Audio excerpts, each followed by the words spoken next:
to accommodate. So it's not that. It's just that I told them that you should not run an airline or hospital because people will die. You can't pull it up afterwards. You have to make it right away, so to speak. And yeah. Let me shut my door. Be right back. Oh yeah.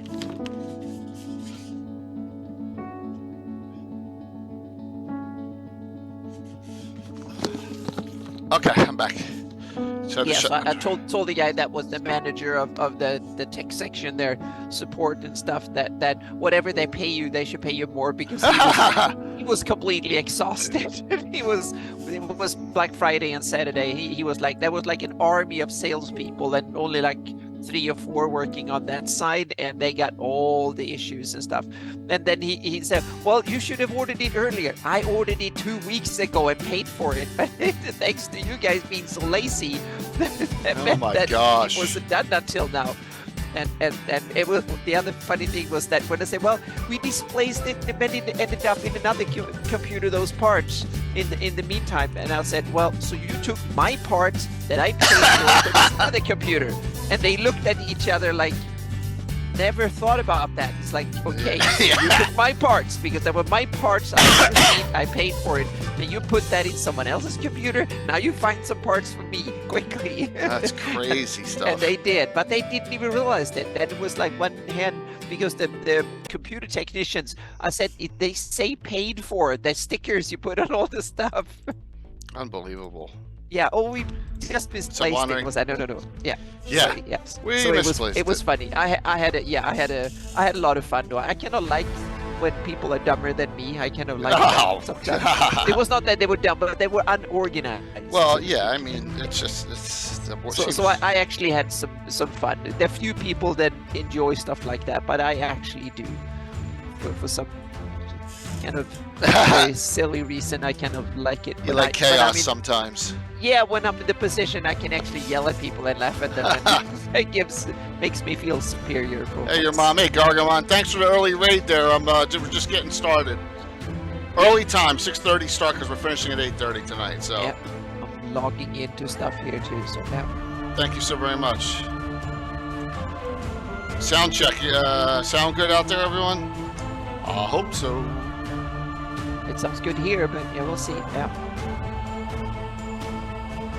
And I'm still running everything on my old computer, so no biggie. The new one, I hooked it up to one monitor, and I'm downloading and installing all the stuff in the background. So I hope that it doesn't interfere too much. But I'm only on Zoom, so yeah, I don't notice any glitches yet or anything like that. Okay, so. That's good. But worst case scenario, I'll shut it off, and if it gets so far so problematic. Good. Yep. So let's cut this a little early. Yeah. Twitch. But it feels good. It's up and running. Now it's configured. All the hardware works. So now it's just... Great. Yeah, so now it's just the software side. And there I know if there's any issues, I'll fix it. So that's the good thing. So I'm past the difficult bits. I just have to switch out the graphics card to the one in my old machine and then switch out all the cables. So I'll start when we're done with the show here. I'll dismantle my whole desk. Well, that sounds like fun. Oh yeah, it's tedious, but it is fun. So then I'm going to switch it out and remove it because the new one is up and running, and I have all the KVM settings and remote things and stuff. So. That's good. So I invited Mike. I don't know, just because I know he loves Mark Castle, because Mark Castle's right at the end. Yeah. But I'm not sure if maybe he'll be on, maybe not, you know. But that would be awesome if he would come. Yeah. So. But it is a kind of a family weekend too. Yeah, and if we, it's all good. Yeah. Tim may be on too. Yeah. At some point, it's just I know it's a weird time, but Yeah.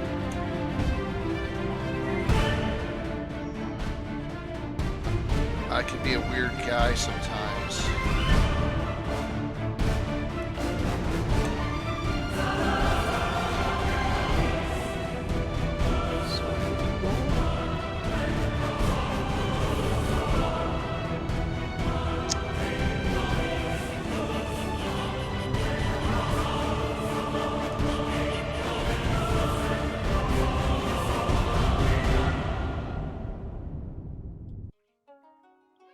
Look at that. We still got 8 minutes here. We're in good shape. Yeah. Of the Just need many to open ancient my phone. I was worried I was Hold going to it be running against- way none can behind, surpass the grand majesty but of no. ancient China. I mean, made One it. of Yeah. the oldest and longest lasting civilizations Just in getting the out history some of the world. shout outs Going here. back over 4,000 years. Got a lot going on. I just Roller Games got to is figure proud out to some announce stuff. Our latest Mythos series project, You know, we the got Codex Sonorum. lots and lots of The content Codex coming up. Sonorum covers the might and you know. profound wonders. Yeah, I'm of just feeling I'm prehistoric starting to medieval catch China, up, both getting the new historic computer up and running. mythic, So once with I, castles and in a couple of crusaders. days, I will have all my, by Wednesday, I will be With up and almost running with 200 everything. mythical It Chinese might take it. Rendering. and over Yes, exactly. 140 Then deities I'll and have heroes. it. I have The half Codex of it Sonorum is installed. I've filled synced with my monsters, Dropbox gods, and all the warriors, kind of the and more basic on the level maintenance That's that and, be awesome. truly and run legendary, the tests and told stuff. in a So narrative and, true Hey, to Lando. Chinese history. it is cool. Yeah. It introduces Cool. the basics of Hey, Chinese Lando, I martial saw. arts Thanks for that post and is about getting complete the with key getting those things, and the many the treasures a legendary year ago. abilities Wow, associated with it. it's pretty cool. Ancient complex systems of sorcery, spellcraft, and fortune telling, We're gonna. even enchanted charms, are explored as well. Oh, my, Players can live our out pleasure. their characters' adventures in tales set in popular Chinese fantasy We'll styles, see how like far. wuxia and more, while within a pseudo-historical setting and brought to life by the castle keeper or game master. Researched and written by Brian Young, the wildly popular Mythos series delves into the mythos of the ancient world, bringing hosts of gods and heroes, legends and lore, and even the monsters and foes that plagued the peoples of ancient times, to the stories that you create. The Codex Sonorum brings ancient China to your table. Join us and pledge today. Pledge. I think that one's over. I need a new ad. Games. Join the fray. I always need new ads. I mean, I got so many old ads here. Yeah. Well, Well, yeah, they've been and some new running a while ones. now. Yeah.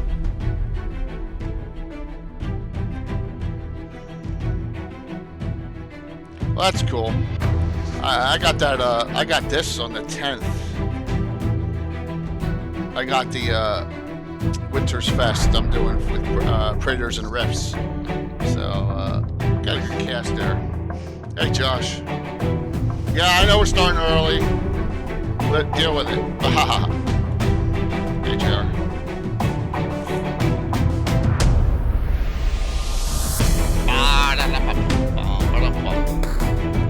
We may have some guests, we may not. Anna's here, I'm here. Tim may show up. I even invited Paul Luby on.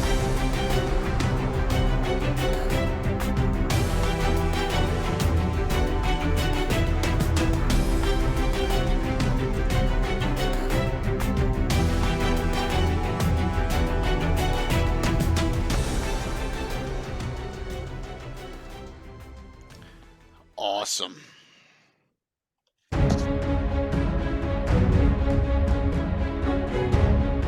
Well, that's cool, Gargamon. Thanks, I appreciate it. It just is.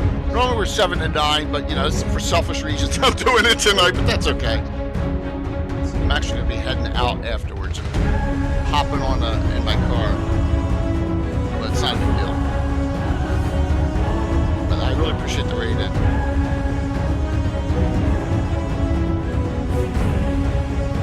I got Anna here and myself. We may have some other people here hopping in. We shall see.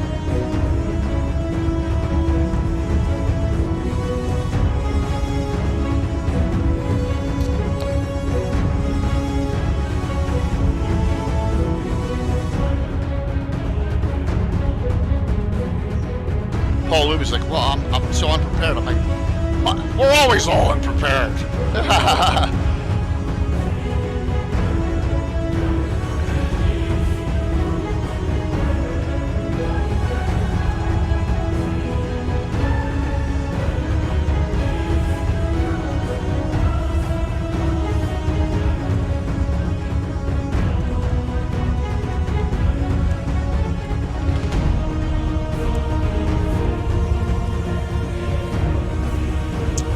Bye.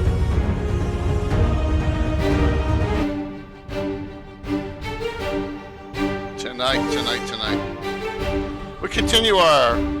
Oh, look at that. And it's not. I must have moved it. It's blank. Give me a sec. Wah, wah, wah. I must have changed or edited the name of the file. There we go.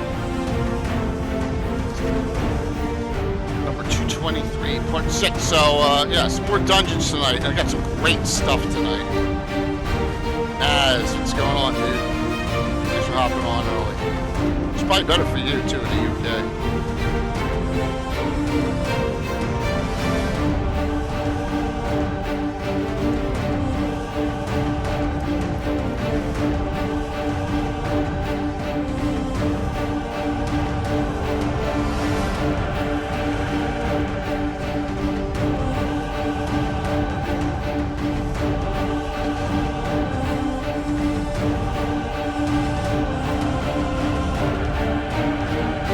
Yes. It's amazing how you think you're prepared for everything, but there's always something with it split or just something all the time. One little thing.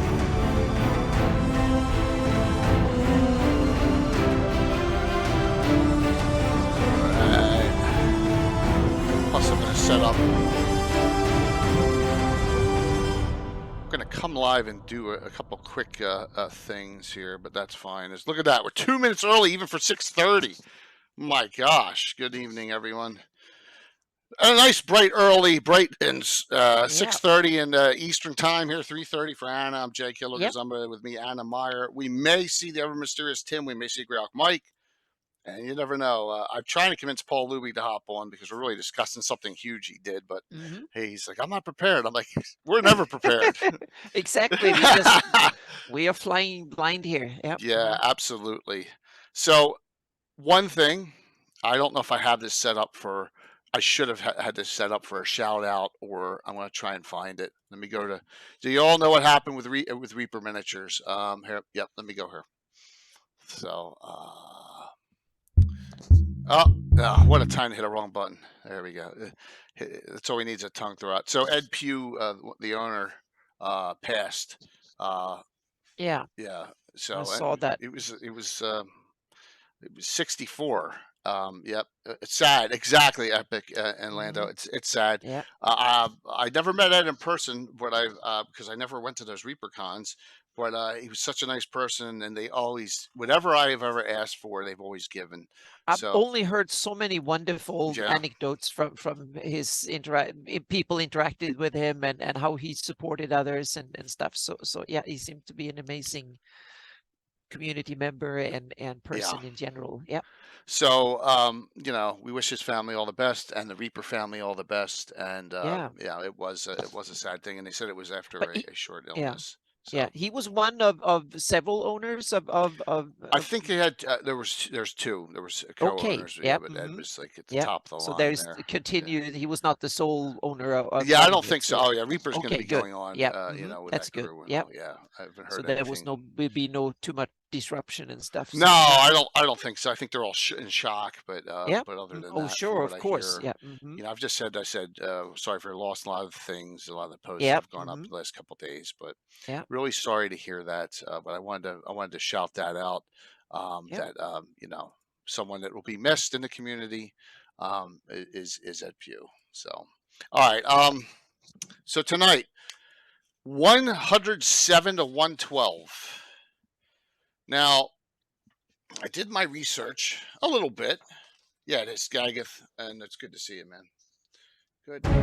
See there, everyone. Here comes the wrong button. Hello, I went to go to my shout out page because I know I haven't programmed in, and I hit a doozy there. I hit way off. Yep.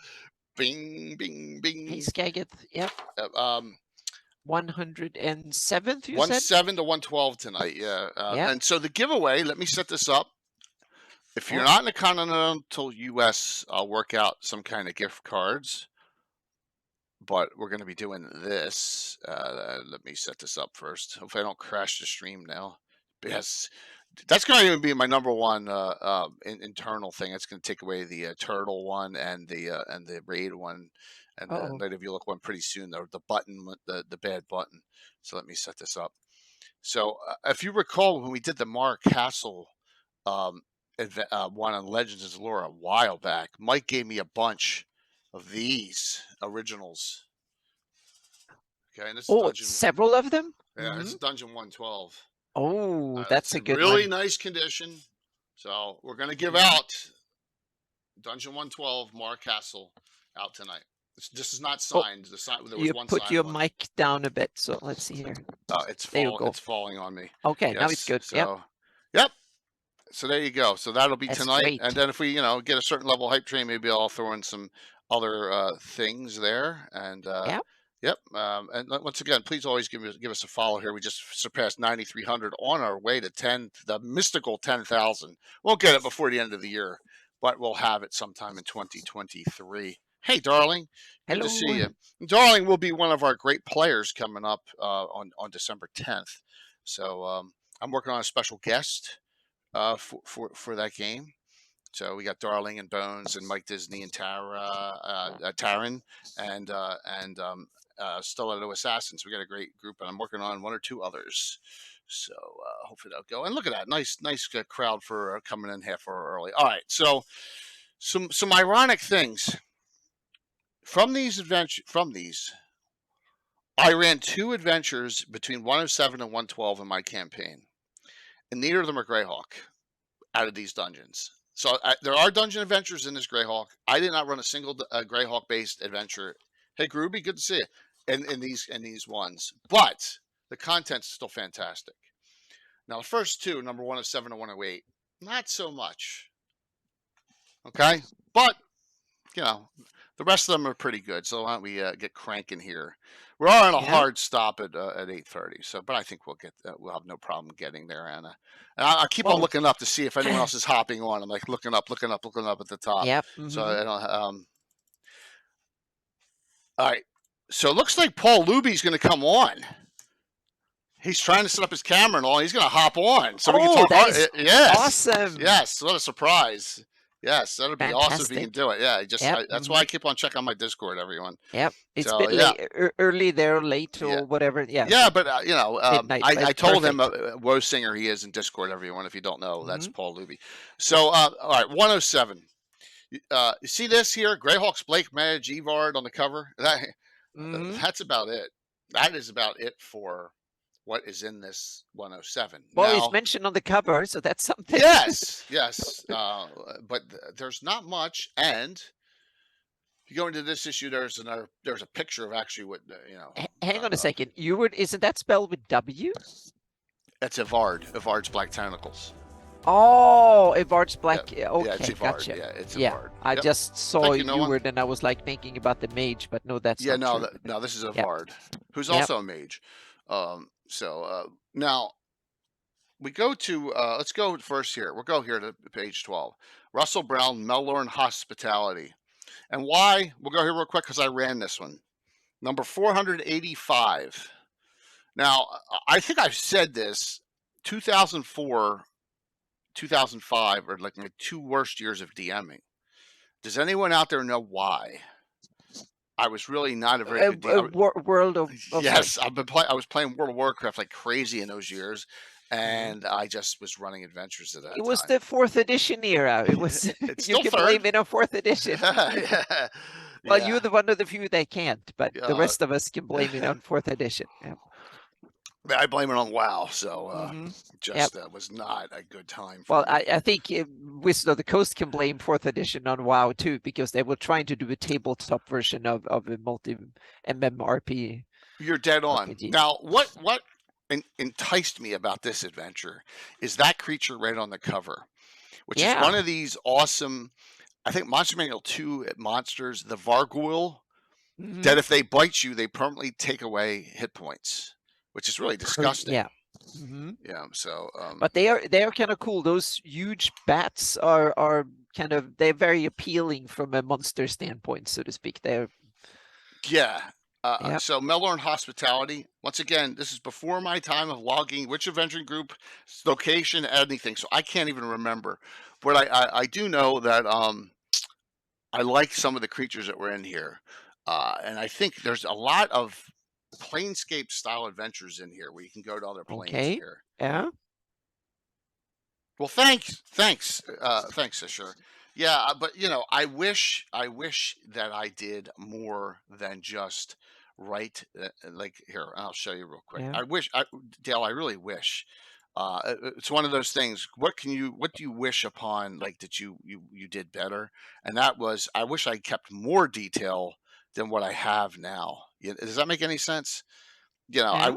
I wish that I had some, this uber detail of having all these adventures written up, and now I can't even. Where is it? I'm trying to find my log here. Okay, timeline info. So real quick, I'll hop this up here. It's going to be in Word doc, but let me throw this over here. Yeah. All right. So this goes to show that I'm not BSing there, right? The years of the campaign are on the right, left, and we're going to go here to 485, which is right here. Melbourne Hospitality, 485. Look, and there's Tamro's Fate, which we talked about last week from the everyone knows from Gulf Salt Marsh right there. So yep. All right. So there you go. 485. But later on, I put the adventuring group, and sometimes I put some notes in there, so I got more. Yeah. Yeah, I wish I had more. So once again, there's demons in this. And the other reason I like it, Anna, and you'll love this too. It's about Anthraxis the Decayed, one of the Oino demons. Oh, I was just going to say he's on the temple. He has a temple on the map that I'm looking at on page 14. So I was just going to say he's in the adventure. So yeah, absolutely. So the Malorn, I mean, you can place this anywhere. I'm guessing I put this somewhere in the Vespi or somewhere in the Sus. That's a guess. I mean, what else? I was thinking the Fell Reeve. I think the Fell Reeve would be kind of cool to put it on the Tangles. Yeah. Or Fell Reeve would be interesting because those are old stomping grounds close to the I was thinking the Western Fell Reeve or Horn Society, kind of those areas. But I don't know if this adventure is supposed to be a civilized area with just a remote, like an outpost with a little cult of Anthraxis, or if it's in their heartland, so to speak. Right, and so it's one of those where yeah. If I had the adventuring group, the detail may come back more, but with 20-some adventuring groups, we probably had 18 at this time. 16 to 18 adventuring groups, including open Order of Ulick character groups. So I just don't even remember. And that's the sad thing. That's one of the reasons why I logged. I would have never remembered all the ones I did if I didn't log each one in by name and then being able to search back on it. But there, you got Varghouls in here. I don't remember much about this at all, along with the other one that I ran, which will be in another one, which will be in the next dungeon. So that's all I can say about it, is that you're going to be going and fighting. You're going to be, sealing a portal, and there's a bad guy named Malefustal. I mean, that's it. That is it. Now, if this Friends of the Melorn, it says right here, see, some of these epilogues are good to look at. They name the PCs Friends of the Melorn. It might come across a character that has that written down somewhere in their sheet, and they'll be like, whoa. And they go, oh, that character's in there. But, yeah. You just can't remember that far back. And we got this Cryomancer Icicle Tower, which is a map of mystery you can utilize. And here we go. So this is the cool part here and here. Evard. Okay, from Evard's Black Tentacles. So Evard is a Greyhawk. And look at this. From the ruined foundation of Vecna's rotting tower, perfect, and the Rushmores to the mist-shrouded Valley of the Mage, the lands between the Barrier Peaks and Lortman Mountains hold some of the most dangerous secrets. And then it goes in the world of Greyhawk. So, and he's a Bissalite. Bissalite. What is it? Yeah. Bissalite, I think. Bissalite. Yeah. So. Yeah.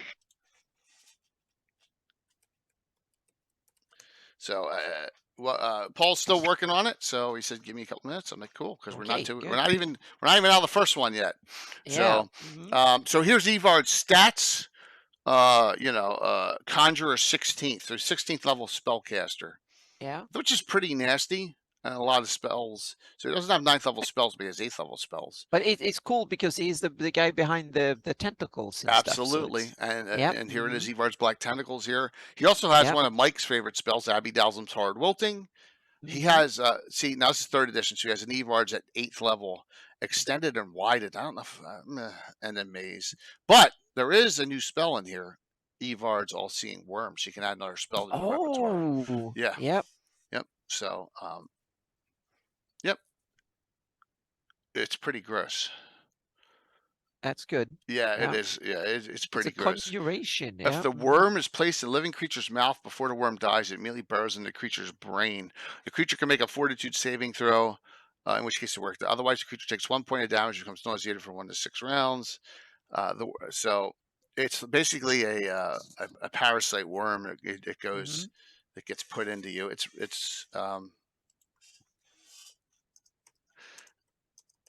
So he's reading it. I'm like, Paul, you don't have to read it. I'll go over it. We're reading it as we go along here, so to speak. It does sound like Wrath of Khan stuff. This is well after Wrath of Khan, so you never know on that. But yeah. Hi, Alex. Yep. All right. So we do have another Greyhawk adventure in here, kind of. Next Cauldron adventure. Yeah. I guess there will be one in each. Almost. I think there's a skip of a couple. Okay. Test of the Smoking Eye by David Noonan. So we got that, and so then we're getting up to the levels now, 6 to 10, and it says Blainer. So adventure path. So we're getting up a little bit higher now, with these, and they give you all the other ones that are before them, like 1, 2, 3, 4 previously. So this is the 5th one. I think there's 8 in this one. So. Once again, a lot of our audience, I don't know anyone who's run these. Baker, you're not late. We're early. Yeah, we started exactly. early, a half hour, just because of time on my part here. Looks like we're gonna have a special guest hopping on. And look, so for somebody need pictures here, I just once again, I know nothing about the Shackled City adventure path other than it's in a volcano caldera, and it's got a lot of very long adventures, which is cool. 1E, 2E Epic. I play a 1E, 2E hybrid with a lot of my own custom rules. It's more 1E than 2E. Everything gets back, like classes all get back converted to 1E, but there's a lot of 2E goodness in it, like specialty priests and elementalists, because Stiletto Assassin, April has a fire elementalist, which is really cool, and that's been customized. So some pretty interesting characters in this one. All right, so we have another big adventure of and look, I mean, this one you're going, it looks like Plane of Fire. You're going somewhere, Plane of Fire, the Pit of Celestia. Pretty gross. So, hey, Miner, good to see you. Oh yeah, that's all I play is my own style. As Anna calls it, 1.J, which I appreciate. Yeah, it really is. I don't know what I'm going to call my version, but it will be 5 Anna or something. That. Yeah. Every DM does it. Yeah. You take the rules and you pull out stuff you don't like. Yeah. You add stuff. Pick your base edition, which one you need to tweak the least, so to speak, that you like the most, and then you tweak that one. I think. Including other rule sets like Castle on Crusades, Pathfinder, and stuff. You should also look into them as a base edition too. Looks like this picture here is a mummy lord. He looks like he's like staring at whatever's inside this jar of fluid. Yeah. That's a cool illustration. Yep. Yeah. This was an age of a lot of good production values, a lot of cool art, good layout, and stuff. So yeah. That's good. All custom-based classes, and we should hear about them and that when Dale comes on from My Greyhawk, because he's going to bring his brother on. So we have that's good. An episode coming up fairly soon. Whenever that's they're clear. The Plane of Cysts. So there you go. We're getting into some deep stuff here that I have know nothing about, and that looks almost Demon Web. Either that or Pac-Man. I'm not really sure. Oh my god, that's a good one, Anna. Oh my god, Dig Dug. Oh my gosh. Oh, that looks like the plane on one of the planes on in WoW. Yep. Yep. So neat. So Quattle Oh, just I was pulled his going to head say right they out. didn't. They went for the They whole went way. for the grossness. Yeah. Exactly. They were no hold. They didn't hold back those years. Now I know that there is something cool here, and I think that is that in this one? Yeah. No, the The skull? skull. No. No, it's maybe the next one coming up. I saw Grazits being discussed. All right, And we it's have just a look at cool how tune long here. these are. It is crazy how long Yeah. Well, this they are is. full adventures, full Full modules in their own multiple sense. Yeah. multiple sessions sitting, and this is the fifth one. I mean, there is a Mhm. lot. You could take 2 years to run this. Yeah, they're an Literally two easy years. 50 pages just Oh, just just that of that. adventure. Yeah. All right, I don't think there's anything else in here. Oh, We have so a polyhedron at the yeah, end here sorry, with Warduk yeah, not allowed. So, with I a guess they weren't allowed to paint them. They weren't allowed to have that many, but that many exists. I have it downstairs. Someone 3D, in 3D print. So, oh. yep. So they Yeah. must be bringing out. This must be talking about bringing out minis, but they can't. Um, they couldn't bring out that one. I think that's it. The rest of this, I don't think there Yeah. was anything else that was really good. Oh, there's this. So, Freeport. That is Green Ronins. We had Chris Pramus on, and that is his setting. Yeah. This is a first level adventure for Freeport. All right. Oh. Okay. Yes. So this is cool too. Dead Man's Quest. Graham Davis did it. Mhm. One of And Lordship of the Isles, according to Chris Pramus, will be a good home for Freeport in your Greyhawk campaign. Absolutely. I did not know that this, yeah, definitely solid art too. I did not know that this existed until I was going through this because it's in the polyhedron section. You have an actual adventure that was written for Freeport, which is cool. There's no reason that this cannot be converted into Greyhawk if you have Freeport in your Greyhawk right off the bat. So, and I have the publication somewhere, but yeah. So there you go. That's a good ad in this one. Now it's not specifically Greyhawk, but it is very close to it, and it is written for, as you can see, it has the style of just what you do in Greyhawk all the time. So, and I think I saw, Lacey Dons. So, Sahagwin. You got your base stuff here for a low level adventure. Yep, and it's not short. So, Temple of the God of Pirates. City didn't go over some details. All right, one down. One down. All right, I'm waiting here. Oh, she's gonna the second. I think this next one's really devoid. That's my thought. But we'll see. 108 here. I think it's really devoid. Yeah, this one's pretty devoid of stuff. But okay, let me shorten this up a little bit. Okay, so we have Dungeon 108. Let's see. There's an Eberron one coming up too. I'm not sure if this is the the Iron Satyr, number 498 for me. Not Greyhawk, but I ran this Iron Satyr one. The village of Dramshay draws interest from townsfolk and extraplanar and lure-lopers alike. Well, there you go. Another adventure that I ran that just is not. I don't think there's anything at all in this one in Greyhawk. I do not believe so, but let's run through that real quick. Let me just double check because I have highlights in here. I think that's it. This adventure here. There's not another mention of Greyhawk in here. Yeah. So there's this because they go this Dark Matter Shades of Grey by Andy Collins. They talk about this a lot in this magazine in Polyhedron. So yeah, it's a bit Illuminati-esque. Yes, exactly. Yeah. So thanks, Vamp. Hope you're doing well. Love that. Love that picture. It's on the cover too. It's like a fiendish minotaur. And we have Scott Stearns, the Iron Satyr. Once again, don't ask me where I placed this. I don't have any idea or remember because I don't. Now look here. It says here though, a duel between a wizard dedicated to Paylor and a powerful hobgoblin clerk of Maglubi. It spilled through an ancient Tholdanian gate, but it doesn't say up here that it's placed in Greyhawk. So it thematically it's Greyhawk, but not geographically. So right. It's exactly. It's 3rd edition default to a Greyhawk deity rules here. And here's Dramshay. So it's how many people are here? 850. So it could be anywhere. Yeah. This one. And there it is. It could be almost anywhere in. And Hmm. there's this Temple of Alera. I don't even. Yeah. Yeah. Something I never even heard of. But So that's cool. Take the locations in the adventure and then put it in yeah. where you want it to be. Yep. Hmm. I'm just telling him, okay, will in at the top of the hour.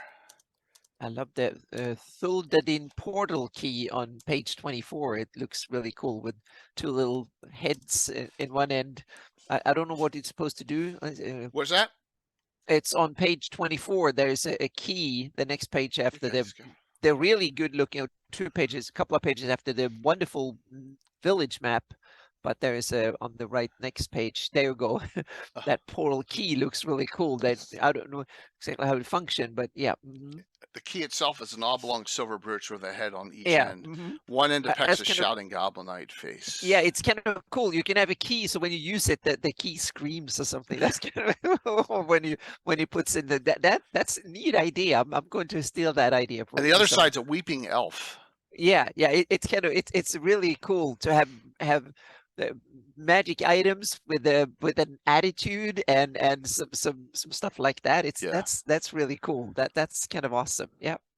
So I remember this succubus. I remember her, Bard, Fiend of Corruption. I remember her, and I made her, a focal point. This is a very demonic-based adventure, of course, Mm-hmm. and that kind of drew me to it. And that is, I'm assuming that's the Iron Satyr, which is a statue. I'm assuming, if I recall. So neat stuff. Hey Zohan, good to see you. And Chav, it's good to see you too. So during the day, the town square is the focus of Dramshay's activity. Once again, I wonder what that is hiding underneath that. Is that a familiar? Probably. Some good artwork as always. Yep. Really nice artwork. Yep, pseudo dragon. I was right. Fizz, female pseudo dragon. Yep. That's what that was. So, Temple of Alera, so there's a lot of town-based adventuring here, and then there's below the temple, the simple trope of, and then you move on from there and go in, and there's a Beebolith. That's what that looks like. And it's a great monster. I'm writing my own ecology around Beboliths or Beboliths, however you pronounce it. Yep. It's part of my abyssal ecology article, so to speak, because they have a special niche in my abyssal ecology. Yep. That's awesome. I'm starting with the microbial life of the abyss, and then I move up to plants and stuff. That's cool. Beboliths are up, so yeah, that's my idea, because I had an abyssal inspiration one day, so I wrote down a couple of pages of it that I'm going to elaborate on when I move into the abyss again. I needed some of that for my Ayusian themed campaign in Shieldlands, so just a little touch of it. So yeah. Yeah, absolutely. So Garg, male fiendish goblin sorcerer, and male fiendish goblin rogue, where you can give them levels because of that. Yeah, it looks pretty angry there. Fiendish bugbears. Yeah, more cool. Yep. Yeah, so you can up the levels of a lot of humanoids. What the heck is that? This must be one of these. I don't know what a Slashwrath is. Dale, 3rd edition. Anyone out there? What the heck's a Slashwrath? I don't know what that is, and I ran this, and I don't remember. I'm not really sure. Large aberration, so it's some sort of weird thingy. Yeah. So Dale doesn't know what it is. Okay, when he doesn't know what it is, then we're in good company. Yeah, then we're in a good company. Yep. Oh. This was we have 20 years ago. Yep. That's really cool. Yep. All right, so this is it for this one. Now, what really scares me is it says this can be a prelude to Lord of the Iron Fortress, published by Wizards of the Coast. Now, that takes place on a Karen. That's one of those 3rd edition, Forge of Fury, all that's in that era. But I think the Lord of the Iron Fortress one was for 15th level. So at least they're connecting it to something really high level, if I recall. 12th to 15th, Yeah. I think that one is. So, yeah. So there you go. That is it. That is it, I think, in this one. Let me just double check. And Paul will be coming on, which is really cool. So, they have this Challenge of Champions. I'm not. This is cool if you want to mess around and you have a night and you're just like, we're not going to run an event game. I guess I do stuff like that with jousts and combats, but this is long. I mean, this takes up like a lot of the entire dungeon. Is this Challenge of Champions, and it has a lot of it almost like it looks Hunger Games-ish. So yeah, they give you a whole bunch of scenarios to go through. So hey. Something different. Something different there. Puzzles, traps, all sorts of things. Not Greyhawk based. All right. Some cool Downer Part 9. That's cool. You got some cool cartoons looking there. All right, now this is as we continue through this one, this Dark Matter Shades of Grey is that is a whole almost feels like modern Cthulhu. I don't know, but Andy Collins did it, and it is long. They dedicate a lot of the dungeon to this in the polyhedron section, as you can see. Very, very long. So this is really a devoid of Greyhawk, except for like one mention of Paylor in this entire one. So that one is done. But now we're getting to some good stuff. All righty. 109. Okay. We got some good stuff in this one.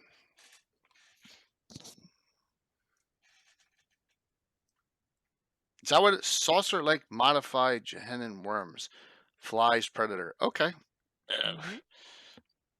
You got me on that one. I was like, what is that? So you got me on that one, which is cool. Cool. Yeah. I had no idea. All right, so you have a really cool piece of artwork in this one too, called Faces of Cauldron. In addition to, you got Secrets of the Soul pillars.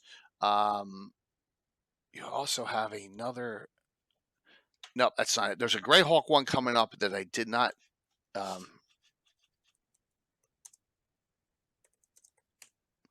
just telling them to come on. Oh, good. Look at this. So we got a special guest tonight. Someone who wrote something for this that this may sidetrack us. We may jump to 112 after it if we're pressed for time. But Paul's gonna come on here for this part. So to actually talk about what he did here with how come I can't make that large? I'm trying to make that larger, but it's not working. Here he comes. Yes.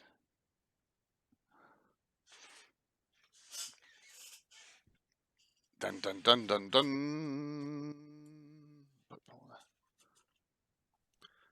Hello. Hello, Paul. Good to see you, everyone. Welcome back. Good to see you again. Yeah. Thanks for the most short notice ever. For coming on. Do you ever have that dream where you wake up and you haven't studied for the test? Yes. No, that's today. Oh, it's not a test. We don't study here. We just go. We just look at it and first impression. Yeah. Sorry, I just had to mute myself saying hello again. Sorry. That's okay. I really appreciate you coming on though, because we're gonna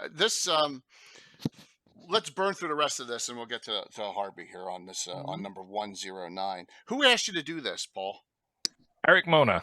Eric Mona actually commissioned this. That's awesome. We've been doing stuff on the website, like some of the early mysterious places, and then he kind of I've lost the emails. I have the emails asking to get paid for this, but I don't have the emails around the editorial notes for it, unfortunately. I think they got lost in another email account, unfortunately. That stinks. Like I said, I try and keep everything, but it's almost impossible sometimes. Yeah. It's 20 years. Number 6, Secrets of the Soul Pillars. This is the Shackled City, which, like I said, very few of us have ever run in the community.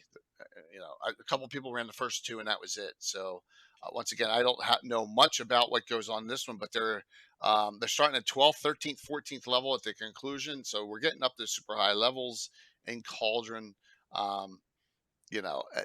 This you're going to be down there with your characters a long time running these. They are very in depth and they're very long, and I they're can show this sandboxy. for people saying Yep. that there was a Yep. released a hardback of the Cauldron campaign that came out afterwards when it's had its run in Dungeon. Paizo made a compilation of all of them, and there I think there's a few little bit of extra, and there are some poster maps and stuff like that extra in this one. So yeah.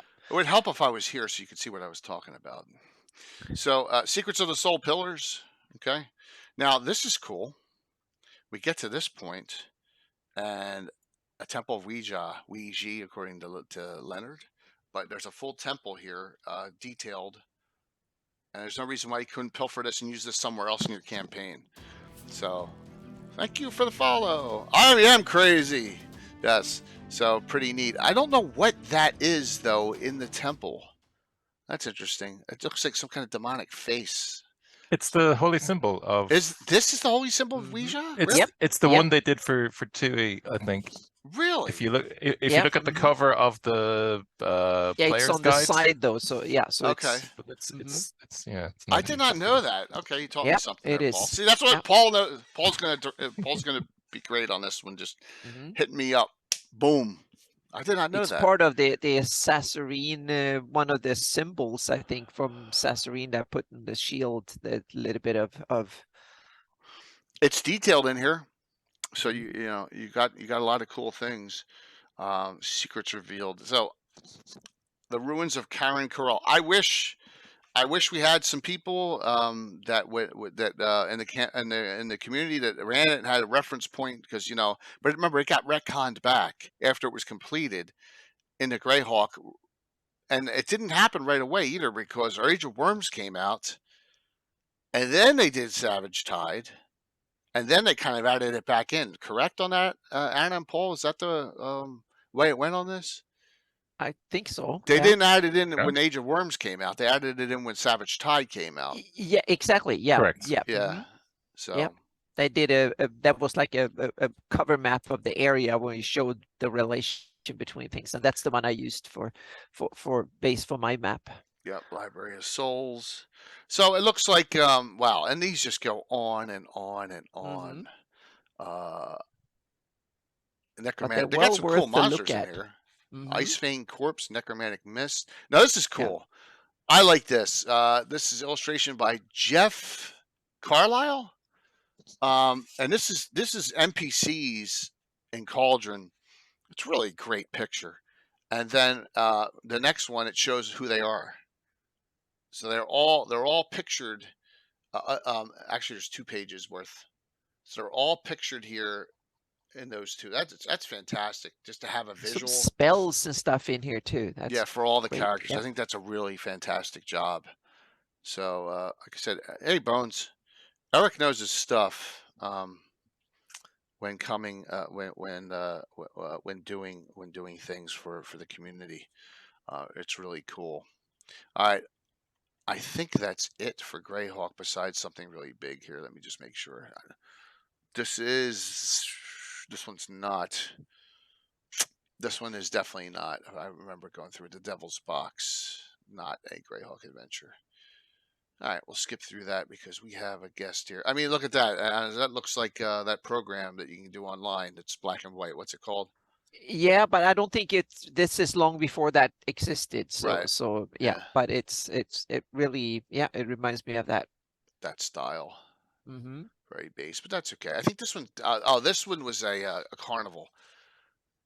A carnival setting. A fiendish carnival. The 2-headed frog girl. Oh my gosh. We're gonna get we're gonna get some goofy stuff. Ambush of the grumpy hogfish. Oh my gosh. We all have that kind of stuff in our life. All right, so let's get to Polyhedron here, and let's get to the really cool stuff. Don John. Yeah. Hey Mike, good to see you too. And you guys will all be playing together in less than 2 weeks, which is really cool. I get to kill you all. DM for you all again. Aha! All Here right. we go. Here we go. Yep. Let me give you a little background here,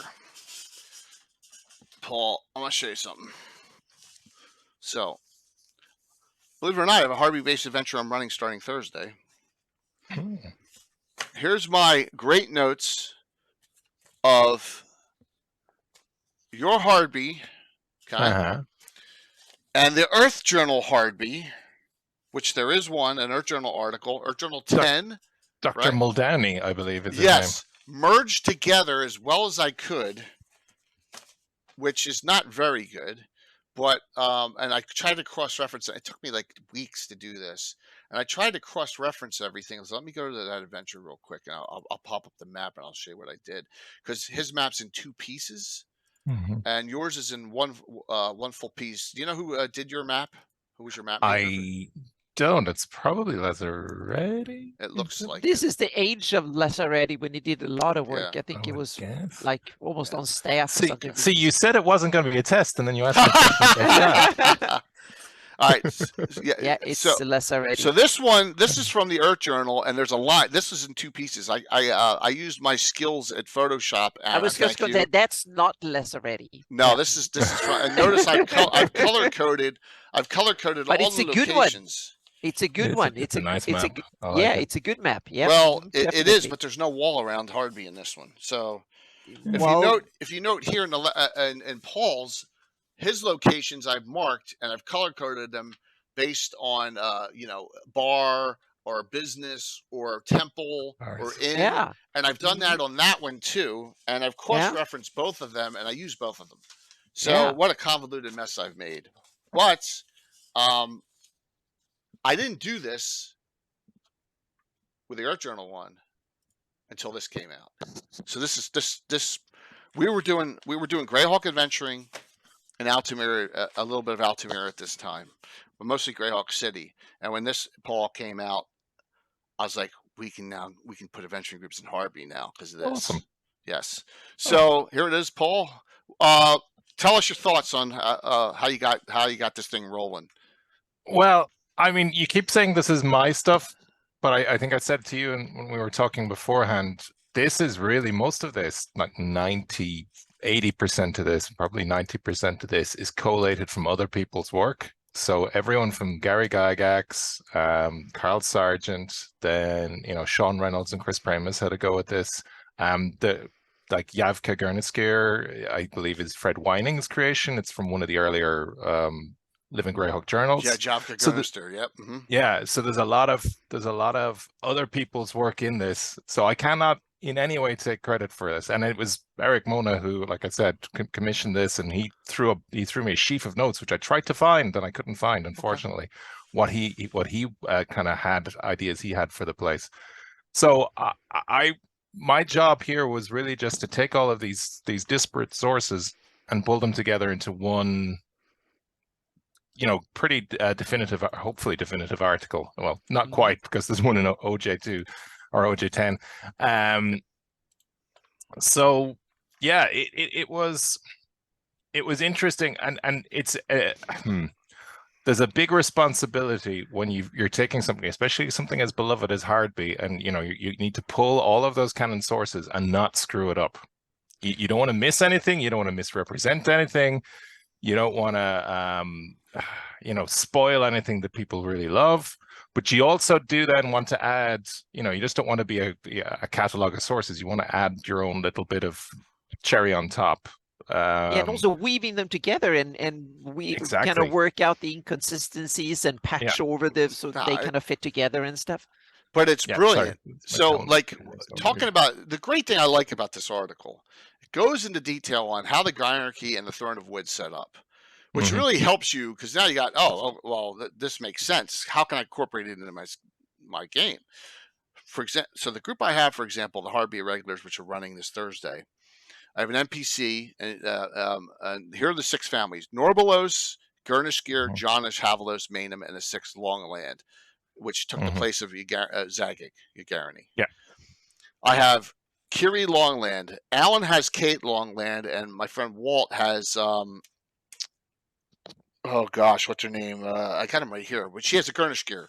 So we actually have player characters that are incorporated into this whole, and there's the Norbalos, because you got to lead the Norbalos, and she's the evil one that's working with the slavers a bit. Evilish, yeah. Evilish, yes, evilish, yes. And you have a whole bunch of political machinations going on. I just loved it. And that's why this article is fantastic. And it talks about the Despotrix Elena is dying here. So, and that's another good story. And who's going to take her place? Well, that came from Fred Weining's article. I believe that he says that since the striking of the crook, she has been declining. She sort of started to fade, and she knows she's dying. And that was great because it set up this succession crisis. That's always drama whenever there's a succession, particularly after a long-lived ruler. And then that was fertile ground. Then, well, if there's a succession crisis, we got to have factions. So we got to have at least 2, but it's always better if there's 3. So when I was in college, there was a politics society, and they used to have 3-sided football because they said any game with 3 sides becomes political. So that was kind of my guiding thing. So you got to have 3. There's 2 sides, and then there's a kind of a compromise candidate, and that's what the thing I set up with the Gynarchy. But what's really cool also is there's deities behind each of these too. So, for example, a lot of them are Ouija worshippers, but the Longlands are Mayaheen worshippers. Yeah. So, and they, and there's also and which is really a neat thing that you wouldn't think that they may be at odds with each other, but there happens to be always issues happening at the Church of Mayaheen where they can't get it finished in here, which is another neat thing. Like there's always some kind of bad tidings happen. And you also talk about and when we come down here, there's a lot of named characters, and I have a cross-reference chart where I have a chart with every single named of those 6 families. Now, here's the problem in the OJ10. They changed one to make it Farist. I forget which one they took out. So I had to probably Longland. Yeah, it may have been Longland. I had to convert over a couple of them.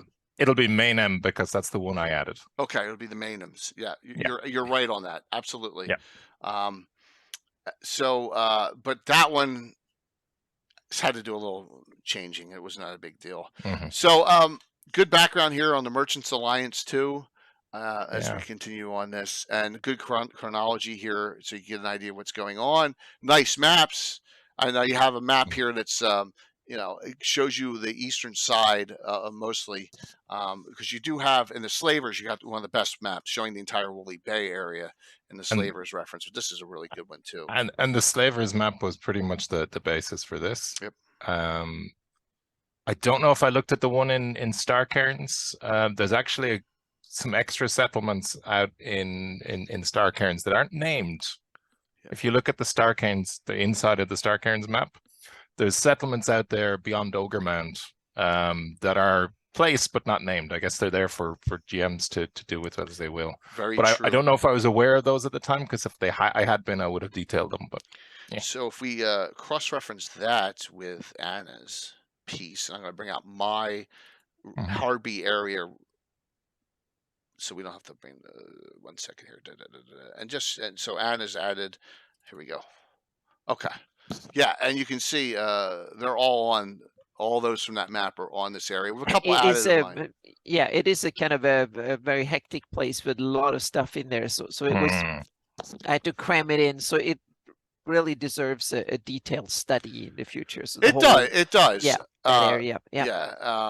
But there's some really neat things up here, and what's great is I think you incorporated. Let me go back to this. I'm going to make sure I hit the right thing here. Everything I could find. Roughly. And you have you got some of these estates too, which were added, which is good. Yeah. Some of those were already there, though. So I think some of them were in the Slavers map. If I'd done my homework, I would know this. But like I said, you got a huge. Hey, Phoenix, you got a huge pass today. I mean, I threw you on here, asked you to come on last second. So I like this too. You got Retep Mandel, and he's an assassin, and you got him as a in 3rd edition. You got him as a, what do you call it? specialty. What the heck's the third edition? Prestige class assassin, which is awesome. Yeah. And he's Lieutenant of Vesper, which is the director. So you got this going on here. And I have the same thing where the Assassin's Guild is like not here for the goodness of Hardby, is here on behalf of Greyhawk. They're the enforcers, yeah. They're great. They're the oligarchs enforcers in Hardby. Because what seemed to happen, and I kind of did this in the Narwhal thing when I put Narwhal back together again after Living Greyhawk destroyed it. It wasn't my fault. Oh my God. Was Greyhawk, the oligarchy ruled Greyhawk before the wars, and it was just kind of Greyhawk, and then they took the opportunity to sort of take over all of these other northern Wild Coast cities, the ones that didn't fall to the mark. But they basically are starting to really take over these cities. It's kind of colonial. So Mandal's here because they know that William Carrister is a total loose cannon. He just wants to go out and kill orcs and pirates and things like that. That's all he cares about. He sold out his buddies in the Merchants Alliance just so he could have power, so that they wouldn't be pushing him around. But he doesn't actually care about ruling. He's just a marine who wants to break heads. So they sent Mandal down here to basically make sure that the Gynarchs didn't get up to any mischief. And he's kind of this sinister. He's meant to be this sinister sort of assassin, spy character, this sort of secret policeman sort of guy who's down here just basically to keep an eye on things and, eliminate any trouble that, needs to be eliminated. Any threats to Greyhawk's rule and grip on Hardby. So I'm gonna share something that's cool. This combined with in the Earth Journal 10, Madame Trajan is a connection for them, which turns out that is a front for someone. Slippery Keta. Okay? Which turns out to be the main nemesis in the Carlos Lysing adventure, Thicker Than Water. So now I have a tie-in to the Assassin's Guild with her and with Mandel. So it's perfect. So I could tie all these publications into my own story because and utilize the Assassins, which is awesome. So neat stuff. Yeah, really neat. And that's the thing. You got you call through as a DM or as an aficionado of Greyhawk, you call through and you find all these little tidbits that have been written by previous people, and that's why I really respect the hell out of all the stuff that you and a lot of other people have done. It's just fantastic writing. So you go through, and now it's going to talk about the Marines, and then it's going to go into some of the sections of town. You got the High Chapel area with the Palace of the Gynarchs, and you do have maps of it. Now, the Throne of Wood is an awesome thing, and I don't know if you've seen. Anna redid the Hardby heraldry. You saw that? Yeah. We done a couple of me and Brian Bloomklotz.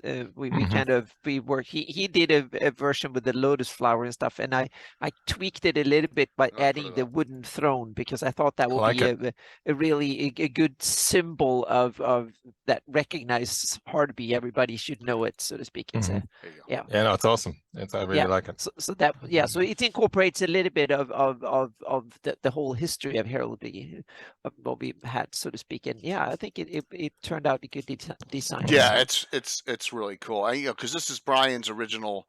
He had this exactly. On there, Brian colors and the lotus flower is Brian's, and then I added a version of the wooden throne that I kind of tweaked. It's just simple sketching and then Photoshop magic, so to speak, to put it together. So And it talks about here, the first mother, which houses the throne. We're a minor artifact related to Alana, because that's the third deity. So you have Alana, Ouija, Mayheen, all those factions. And Mayheen's recent. Yes. And that's one of the things that I wanted to bring in was that, Mayheen just showed up during the wars. So she's this new element that's very ancient sort of system. That there was Alona and Ouijas, and that was kind of it, and then suddenly you introduce that third faction, and then you've got, it's not that they're going to fight, but they aren't going to always get on. They're going to have differences of opinion, and that's where politics can start to come in. Absolutely, it's and then Deirdre Longland was the natural sort of person to hang that off because she's in Artifact of Evil. That's where she comes from. She's Gary Gygax's creation. Artifact of Evil, but she was, she was a cavalier. She always seemed very paladin-like, very noble. She, once, Maheen showed up during the wars, I could just see her glomming straight on to the Maheen philosophy and religion. And then bringing that back into Hardby, and then kind of causing some ripples in the Gynarchy as this new faith starts to spread. I will go back. I'm trying to remember where the temple is, on which section their temple is. That's one thing I don't. It's outside the walls, I think. At the walls. Well, outside. Yeah, oops, I think it's in. I went way too far. Sorry, everyone. I'm getting not you that all. District. It's in. If you find it, just tell me the page number. I will. I'm searching. I saw there's an Oscar Longland in here. One of the few males of the 6, which is really a neat thing too. And he's in Artifact of Evil as well. Absolutely. Which is though. What did?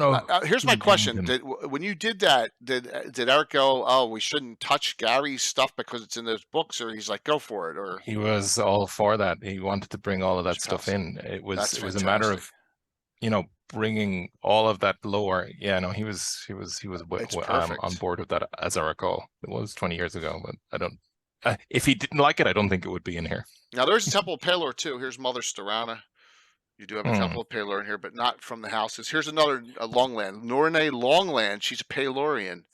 So is a fervent proponent of the new doctrines like her cousin Deirdre. She's been vociferous champion of the burgeoning Church of Maheen. Remember, Maheen's supposedly a demigoddess of Pelor.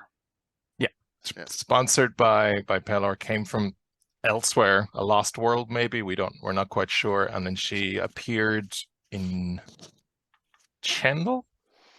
Did she make an appearance in Chendel during the wars, during the siege, and maybe in Chathold? But I don't like to talk about Chathold. But Chendel was the one where she really made the difference.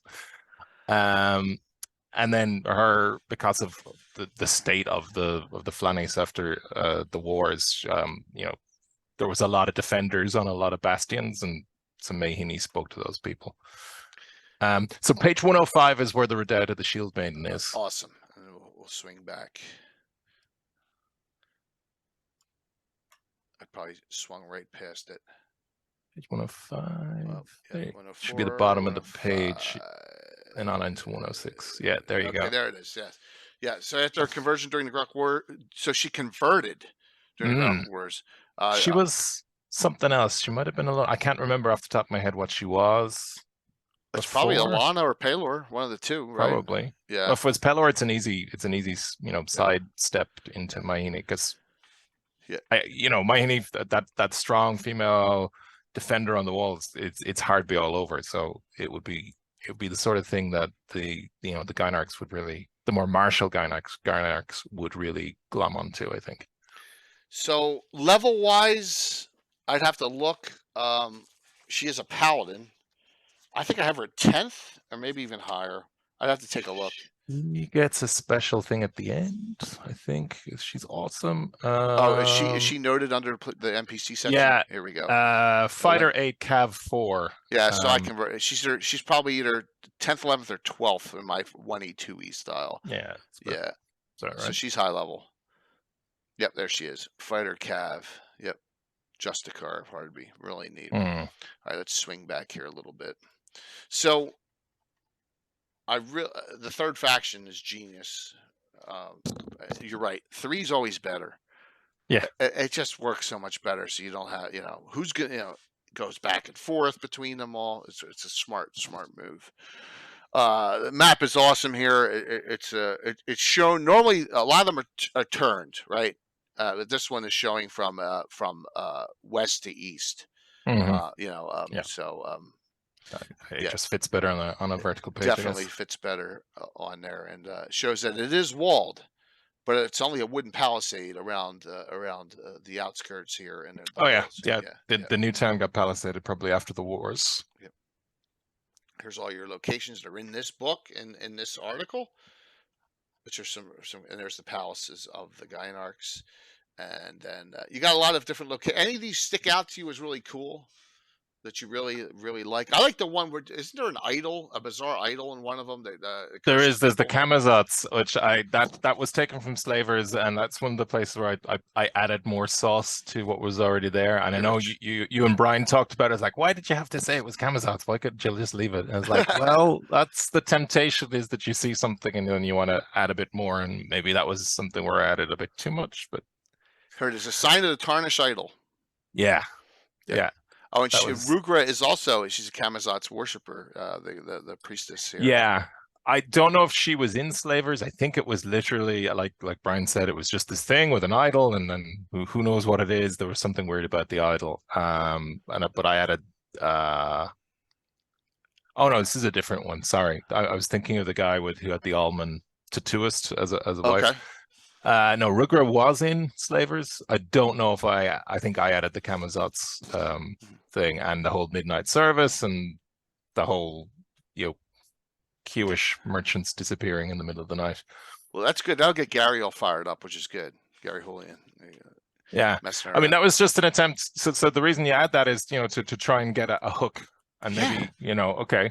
I mean, that's what when you're writing something for Dungeon, that's what you're trying to do. You're trying to put hooks in there. So that's, and then you put in a Royal Explorer, and suddenly you've got an adventure. You've got Keolanders showing up and going, "What the hell's going on? Where did our companion disappear to?" Or adventurers are hired to find out what happened. So, but you have this. Okay, now the Relic and Rituals books from Sword and Sorcery do this, and I do this very rarely. I have the Old Faith, which is like, could be Anna Obadiah or Biori, druidics, ancient priests or whatever.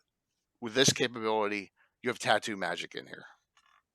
Yeah, it just seemed. I think maybe Eric suggested this, because I would not have been. I did not own Forgotten Realms Lords of Darkness. I don't think I have any Forgotten Realms books.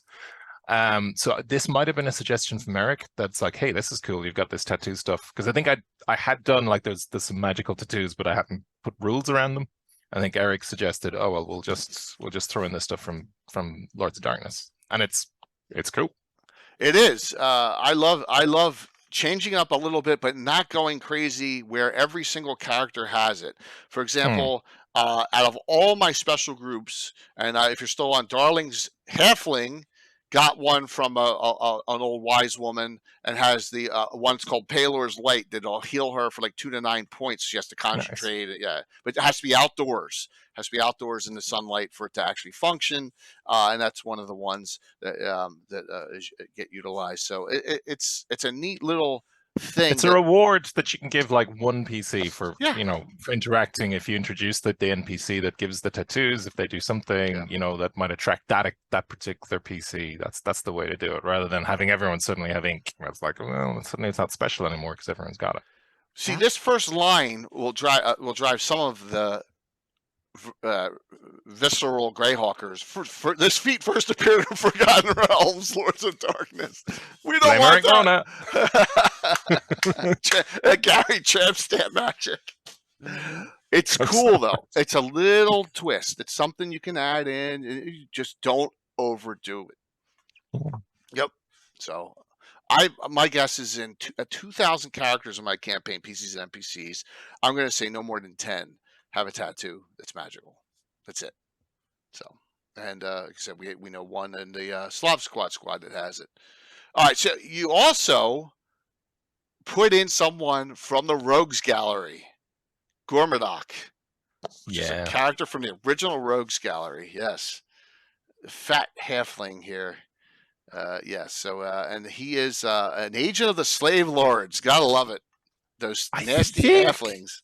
I think Slavers did that, and I just picked it up. Yep, I think that was Reynolds and Primus. This is what I'm saying. A lot of this is not me. This is just it's there. I'm going to faithfully carry it over. Yeah. And put it in the definitive article. So yeah, I think that was actually that's Reynolds. And it's good. I love to see the old. I mean, wherever it started and ended, I just love to see the original. Wow, I mean, that Rogues guy goes back to what, 79? You know, Yeah. maybe even earlier than that. Before my involvement with I was 4 years old. And here's Oscar Longland Danagar's pen. So you have the Longland here, male, a brother of Deirdre. So, Yeah, so Danagar's his. I said he was an apprentice. I think I added that little grace note into that. So he was blinded at the Siege of Safeton. Yeah, I can't remember if I did that or whether Sean Reynolds did that. Or Living Greyhawk. Just kidding. No, it wasn't him. Actually, I think it was me because Oscar Longland wasn't in Slavers. I think I was very cruel to poor Oscar. Uh-oh. Well, that's all right. He still can use wizard eyes and stuff. Oh yeah, he's 12th level. Makes him interesting. Yep. Yes, absolutely. So you got a Shipwrights Guild Hall, which is neat. As I'm wandering through all this, and here's one of my favorite sections of town: the Bonded Barrel Ghetto. One of our groups, the Reckless Indifference, has an old inn called the Stargazer's Retreat, where all these astronomers used to hang out, and they used to even look at the stars out there. That's long gone. The telescope's long gone, but they have an inn in this area of the Badlands of Hardby, which is neat. So I always I like this. Look, there's gangs running through here. It's the detail here. Ratter, right? This is where Ratter's Ratter, yeah. That was from. Oh no, that's from the Ashes. I think Ratter gets in trouble. Yep. I think he's in From the Ashes, maybe. And if Skagith, if you're still on, cover your Skagith. Sherda Borav, a female monk. Mm-hmm. So cover your ears there, Skagith, if you. Yeah. Yep. So, but the detail in here is more than enough to. Just this is more than enough to get you really going with the Hardby. And if you want to really go into the depths and add another 40 to 50 locations, then take Earth Journal 10. Just like I said, though, it's a mess. And no, I will not give you my cross references. No, I will give you suggestions, but I will not. Because it's all in paper and I can't. It's not like it's in a stack of it's in a stack of papers. So hopefully one day I don't have my house doesn't burn down or anything. So you got Trade Town here. So you have different sections of town. And you got the market here. I forget. Do you have the dock section? Did I miss that? I go back. I think we skipped. We've gone through it. Yeah, we went past the Great Cranes. The Great Cranes are awesome too. The pilot's office. Yeah, Corvo, Yellow Tusk. High Chapel Arsenal. Did I pass that? What number page? It's on page. So the dock district starts on page 100. Okay, so I'm right there. Yeah. Yep. Just there, right district. There. Yep. Oh yeah, because we had the idol on the other side. Yeah. The tarnished idol's there. Yeah. The pilot office. The dock district. One thing about Hardby that if you don't know, it's kind of welcoming to half-orcs. So I think 10% of the population is half-orc. There's a lot of them in Dock District, if I remember correctly. Yeah, absolutely. More readily trusted. And about 1,000, which is a lot in a city of about 5,000-6,000. It's like a fifth of the population. And also, Narwhal and Safeton, they're not allowed, period. They actually get hunted down. Definitely not Safeton, anyway. Yeah. Yes, with Turin who's running that. Yes, with Turin Deathstalker there. But they're not there. I kind of undid a little bit there, Paul, but with Narwhal getting raised, they blamed the humanoids. So they said, we don't even want them in town there. So that's understandable. Yeah, but that was another thing. I let up on it a little bit. All right, so and the Dock District is where a lot of things goes on there. I've had my, I've shown the Dock District on the map. I've done, I use Harbor Town from the Miniature Building Authority, and we got the entire length. They even have cranes. I got one of those nice cranes there and all. It's a neat. You have a model of a crane? Yeah, a great crane. Yeah, awesome. I don't know if I could find it real quick. So Anna, questions. That's cool. Yeah. What questions you have while I'm searching my database here for something real quick? Something we talked about several times on this show is the relationship between Greyhawk and Hardby, and all the kind of So what are your take on was Hardby in the later years a colony or like a province under Greyhawk, or is it always been its own? And how do you see their So relationship? the history is complicated because they're even in canon, there were two separate fiefs. There was the Landgraf, and then there was the Gynarchy, and it's never quite clear whether the Gynarchy was either paying tribute or something to the Great Kingdom. It exactly. Could be that we know that Landgraf of Salintan was occupied and became part of the Great Kingdom. Of the Great Kingdom. But I can't recall if there's anything that explicitly says that Hardby, like, they may have paid tribute or they may have gone, screw you. What are you going to do? Yeah, because I get the sense that Hardby was bigger earlier than Greyhawk was. And that was something that when I look back at some of the discussions you guys have had already about this, it was like, why isn't Hardby bigger? Yeah. And I didn't think of that 20 years ago. But thinking about it since, I mean, I have to conclude that there must have been some sort of natural disaster that maybe retarded its growth. It got leveled. There was an earthquake. There was a tsunami. There was a fire. There was several fires. Maybe. The Great Kingdom might have put a pressure and simply say, you either behave like we want to, we will formally invade and annex. So politically, then we know that there was a marriage between the Landgraf and the Gynarchs, or the despotrics at the time, and like one of the results of that was Zagagirgarne. So there you have unity, because that's how it was done back in feudal times in Europe and stuff. But I think that was. I should look at my own timeline here. I think that was later on. That was after sort of the Great Kingdom had receded from the area, and it was more. Gary says it was backwater to the Great Kingdom, both Greyhawk and Hardby.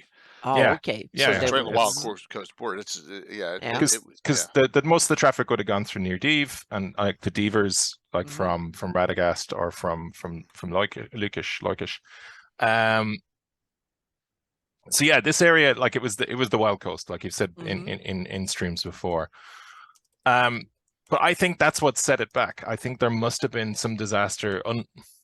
Non-canon hasn't been written we haven't about. Detailed it yet. But it hasn't been detailed yet. Something happened to Hardby to set it back. So because when you see the difference in size between it and Greyhawk, it's striking. I mean, you've got tens of thousands of people in Greyhawk City. Yeah. You got 5,000. In canon. I mean, you could make it bigger in your own campaign. You could turn it into a metropolis if you wanted to, but in canon, it's got to have had a setback back here, because it's a big trade port. It's at the mouth of the Salintan. It, in theory, should be more prominent than Greyhawk City, but Greyhawk City wasn't the pet city of Gary Gygax, so that's the real reason. It didn't develop. Exactly. It wasn't next to. I mean, both in sort of the meta, it wasn't next to Castle Greyhawk, but it also in the lore, Zagig was one of the main reasons that, and the proximity to the Cairn Hills and all the treasure coming out of the Cairn Hills was one of the reasons that Greyhawk suddenly, was one of its growth spurts. Greyhawk had several growth spurts. It had the treasure sort of growth spurt, and then when Zagig was mayor for nearly a century or more, he invested and he brought a lot of stuff into the city, which Hardby didn't have because he was a man. He went to Greyhawk. He went to his father's. He went to his father's city, not his mother's. So Zagig is one of the reasons. Yeah. Actually, one of the Easter eggs one of the nice Easter eggs I managed to put into this, there's a couple, is if you look at the timeline, I give the name of Zagig's mother. Oh, let's go back to that. Let me flip over. It's in the timeline. I think it's the second page of timeline. So if you look at that name and look at it backwards, as we often do, it comes. So the name is Eilimi, but if you that backwards is Emily, which I believe. And Eric told me this because I asked him. I believe that's the name of Gary Gygax's mother. So right there. Nice. I managed to put that in as a little tribute to Gary. Oh, that is awesome. Nice Easter egg, man. Nice one. Did anyone else know that out there? I think no one else has known that till this point, and so that's one of those. We got something here. Yep. There's Zagig's mother. Awesome. Right there, 339 CY, and yeah, he becomes Landgraf of Sellenton. Yeah, I had to ask. I had the idea, but I didn't know. I don't think it was on Wikipedia at the time, so I think Eric knew, and he said, "Oh yeah, I think it's this," and it was like, "Oh, awesome! That's a name that reverses quite well." I didn't have to do much messing around with it to get it to work as a So, fantasy name. 160 years after, the Landstand of Sellenton is abolished, restoring Hardby's full autonomy. So there you go. So yeah. So it's been independent. Like it was founded super early. It was founded very close to the early in the migrations. It was independent for a long time. It kind of got tied to the Landgraf, and then they broke away again, and then Greyhawk got hold of them again during the wars. So Zagig was the son of a Gainarch. How did Zagig become the Landgraf of Sellenton? Because his mother died. Yeah, his father was the Landgraf, I believe, or the son of the Landgraf. I think that was how they. So he was strictly both the Landgraf and the Gainarch. He's a male Gainarch, but that obviously didn't work. So he went off to he retained the title of both. Like he was the head of state of both, effectively. But like there was a despotrix under Zagig back in the day, I think. But she gave tribute to the Landgraf, who was Zagig at that time. I think. Yeah, Gantz. There we go. Thanks, Rick Felix. Here's some pictures on my table. So there you go. As you can see. Oh, awesome! There's the Great Cranes. Yeah. Yep. And the lighthouse. That's where the pilot's office is in the lighthouse, I think. And can't make it exact to the map, but I did my best. And there's some. That's a pretty good job. With others on fire. Yeah, at the base, and there. I had this as the southern point, which is that's in Art Journal 10, the southern point, and that was So I used that, and then had some background and some other things on it. But yeah, and that was that's it there for awesome. Map. Yep, and there's the southern point and with the bar inside. So, yep, and just to note that like to have my Hardbys. Like we've done a lot of things. We've had a lot of battles out in those dock areas. As a matter of fact, Anna laughs at the one where Tim's character brought his band. Remember, he brought his band out into the beach, and they got I don't know why he did that, but he brought it. He was in a music group, one of his characters, and the band got obliterated with one fireball. And I was like, why did you do? Well, I didn't think they'd attack a marching band. Well, you were wrong. So means you don't have to pay them. Yeah, exactly. Yeah, no compensation anymore. But the dock the dock workers are easily corruptible. I have that a lot in my Hardby, that they tend to money talks. So yeah. What were you gonna say, Anna? I'm sorry. Gary Gary has a great title in chat. The Sagi could have been the Endrarch. Endrarch, yeah, I like it. Yeah. So let's see what other little tidbits we have in here. Like I said, I got a hard stop at 8:30, everyone. So we may not even get to. We're going to give one away, but we may not even get here. We get to where we get to tonight. We get to where we get to because Paul was kind enough to come on with a 20-minute notice. Yeah, so, that's awesome. Let's continue. We can talk about some other things that Paul's done too. Who did the artwork? Is great. Artwork in this is awesome too. Yeah, I don't know. I really like that. Because that, I think I came up with the design for that, and I gave nothing like that as a sketch. It was, I think I just gave the layouts that you see. There's like a plan view, and then whoever the artist is, I'm sorry, I don't know your name. If you're watching, it's probably somewhere in this article. Did a fantastic job with the palace. Might be. Well, remember, I'm not sure. Yeah. This is in the polyhedron section, so I'm not sure if they credit the artist. If they credit the artist in this. They should be somewhere. Yeah, I'm looking here. Maybe in the front of the article. Let's see here. I don't even see anything in here. Scrolling intensifies. Might be a Lazaretti through and through. So it may be. It's Jaden King. Welcome. A first time, I think, raiding into us. Thank you so very much. We really appreciate it. We're doing some old school Greyhawk talk here. Please hang out. We got to get some giveaways going. So please feel you and your persons, please feel more than welcome to hang out with us here and talk some Greyhawk. We got Paul Luby, who came on last second, the great Anna Meyer, and we're talking from Dungeon 109, this great publication, which got me set on my Hardby games, which you've had all. Some other little stories, Paul. I have it that there's a fight going on between the guilds. You have the Assassin's Guild, but I have the Bounty Hunter class too. But with the Thieves Guild of Hardby doesn't want the Greyhawk, of course, doesn't want the Greyhawkers in. So we have a lot of that infighting going on. I also have a third group, and the divers are always sniffing around in both Greyhawk and Hardby where they shouldn't be. So I got, once again, three. You got the third faction, and they all hate the divers people. So yeah, well, those guys are a-holes. So everyone knows that of it. But yes, and they were during Living Greyhawk too, weren't they? Everyone hated the divers people, which is I never encountered them actually, but yeah. I kind of just riffed with that. I don't know if I put in thieves guilds actually. That's actually we did a bit of a miss. Yeah. There's no Thieves Guild noted in here, but the Assassin's Guild noted in here, which is good. Yeah, we have a Thieves Guild in here. We also added a lot of college, the College of Wizardry stuff. Some of that is in Oath Journal 10 as well, with some connections. There are no Thieves Guild contacts in either article, which is bizarre, so I had to make them up. Which is okay. No, it's not a big deal.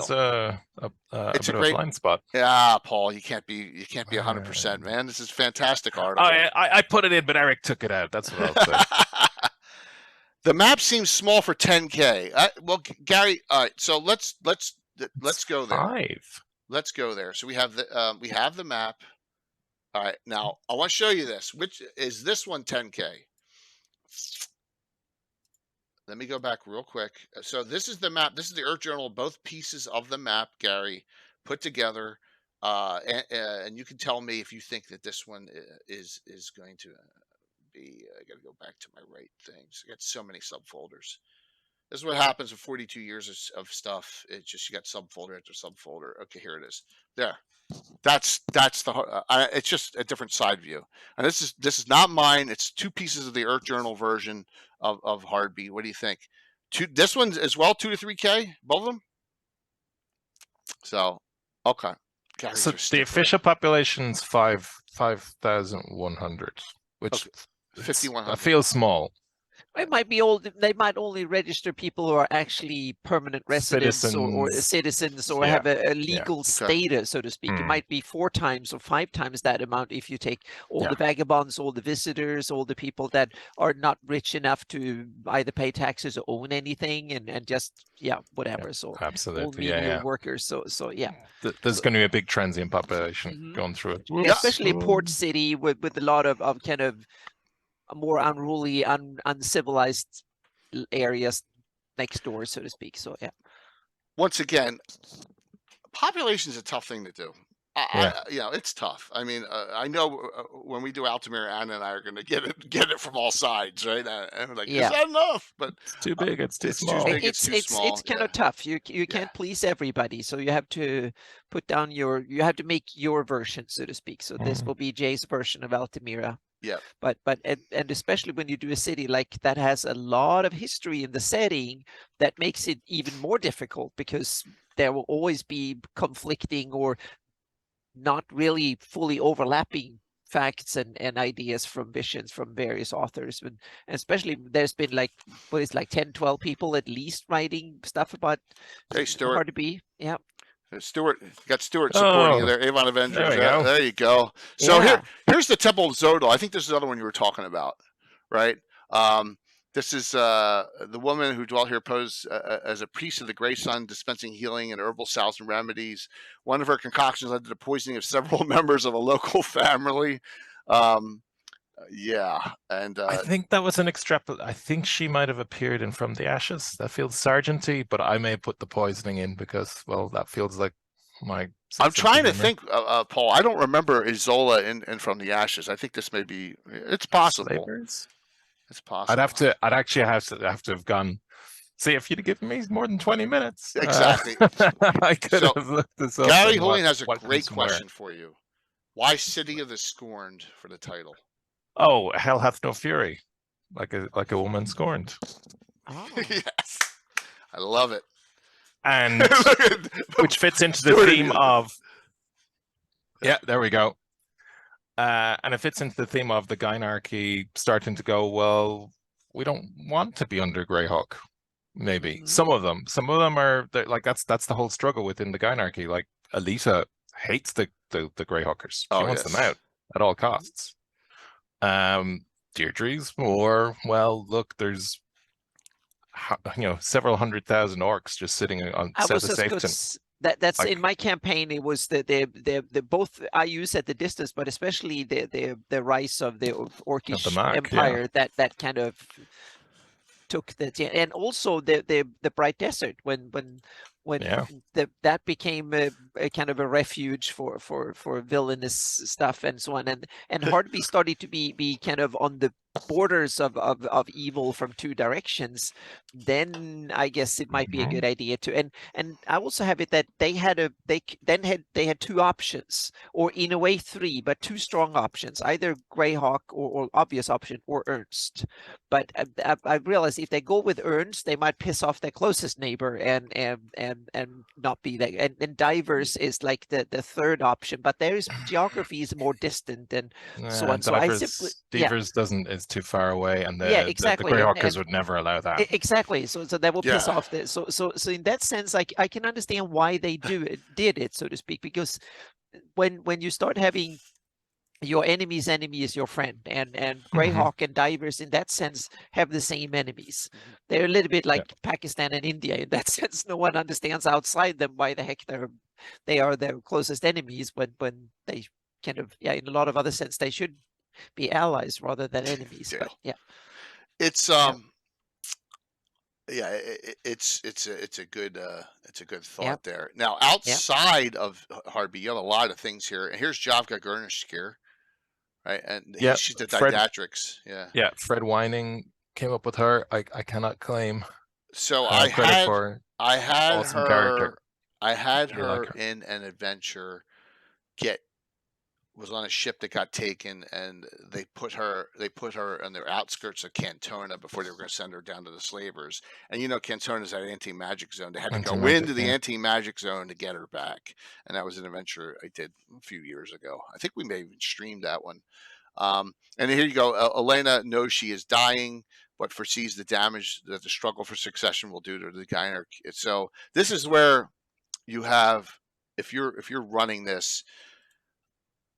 I don't have her dead yet. She's been dying for a long time because I just don't know when I want to pull this trigger, because it's going to be bloody. That's the way I see it. It's going to be, because you got Alita, and then you have another. You have Brydara as an alternative. You have the Longlands. The Longlands, Deirdre Longlands. Yes. Yeah, it's. I don't know. It depends what Alita does. She's the loose cannon in this. I mean, there must be a way. They've had the Gynarchy for so long. There must be a way that if everyone votes this way or that, the vote sticks. But if they get like other political things, if you get a hung sort of parliament, if you've got no clear winner, that's when things could get ugly. And I think Alita would be the one. I don't think Deirdre's not going to start pulling swords unless something bad happens, unless Alita does it first. And I think Alita is where she's the spark in the powder keg. Yeah. So we had a little powder keg in ours, and everyone knows the Michael Baton stories. I won't go into them, but Alita had him publicly assassinated. It was one of my friend's characters. He was a priest of Zilchis. And he was a very money type, and just they butted heads, and he went after one of the slaver ships that she had done something for, and sunk it, and he had to die. Yeah, it was a lot. Yeah, exactly. It was fun. Yes, killing characters is can be very fun sometimes. All right, so you got Brydara. You're talking about Brydara here in the Hairlands. You can also go over some of the towns. You got Ors, another cool. The Ors, like Crossbow, comes from there. Really cool town. That was Reynolds. That was Reynolds. That was Reynolds. We had Sean on 2 weeks ago, so Sean talked about that. Yeah. Arrak's Landing, another town. One of these has the Overseers. Yeah, it has the coins that turned into that are like that overtook everyone in the town. Megas Landing. Megas Landing. That's it. Yeah, right here. Yep. Yeah, straight Jade Insects washed up, and that's the Overseers from Stuart, who's in the audience, and I's Beasts of the Scarlet Brotherhood. We decided to stick them in as a kind of we just went over them. They're the Overseers, so okay. It's kind of one of these Invasion of the Body Snatcher type things, where or that episode of Star Trek where they had the game and they're playing the game and suddenly everyone's been taken over playing the game. Yes, it's kind of that sort of feel where suddenly you go into this town and everyone's like super friendly but also docile, and they really want to get you all alone so they can stick you with one of these things. I was thinking Landru from the original Star Trek. With the where they're all like wandering around, and then festival. Yeah, it's that kind of mind control. Okay, so that was more than right from very cool. All right, this one I think is this you and that is Minorin Castle. You got Messalina. She's a 15th level, a Throne Knight, and she is she is. I think this might not be us, or be me. She's I the one think I added some details to this, but I think the place itself was in. She serves Rari, which is awesome. Yeah, I think I added the Rari connection, or maybe that was already there. You get to the point where you don't know what you added, right? Which is stops good. And what was there already begins. Mm-hmm. Yeah. And that Alita is her pupil, which makes an Alita Rari kind of connection secondhand. So yep. And we go to the personalities, and you got them written up in 3rd edition style. Elena Norbalos, the Despotrix, Javka, Gurnishkir. They're both from Fred Whining. Yeah, here's Alita Norbalos, who's Enslavers. From Reynolds, yeah. Yeah, one of my favorite NPCs. And here's Deirdre, another great Deirdre NPC. From Gary Gygax. From Gary Gygax. Red Tip Mandel here from the Red Up's mine, and Merlin Rinshand is mine. Okay. And that was my attempt, because I was a big fan of the new Alyssa, and how the new Alyssa was going to use the Royal Guild of Merchants to sort of it spread its influence in foreign places using that sort of mercantilist. Oh, you can trade with us and just give us rights and blah, blah, blah. And they slowly start to work. Oh, you've got problems? Well, we could help with those problems. We've got lots of money. Why don't we? Was that the Finns from Living Greyhawk? New Alyssa? Who was that? No, Neri? So no. Yeah, no. Well, they had Neri, but like core Alyssa Kalstrand was a core area. It was core. Okay. Yeah. Okay. Yeah. And this was the Royal Guild in Kalstrand would have been in core. Yeah, the Scandinavian countries had Neri. That was the only. Mm-hmm. Well, and the Germans had Inspa as well, which was strictly in Alyssa after the wars. Yep. And Retep is a member of the Greyhawk Assassins Guild here. He is. He's a bad man. Yep. And here's Merlin Rinshand. Yep. Head of the Guild of Merchants. So you got some great, and you got a lot of cool. And lastly, you have some good rumors and whispers. Trues and falses, just like you do From the Ashes or in a lot of other locations. Yeah. And you can get some really good ideas out of them. The ghost ship, I like that one. Always use ghost ships on the Woolly Bay with the fog. I've had the fog roll in a couple times there, Paul, with drowned ones.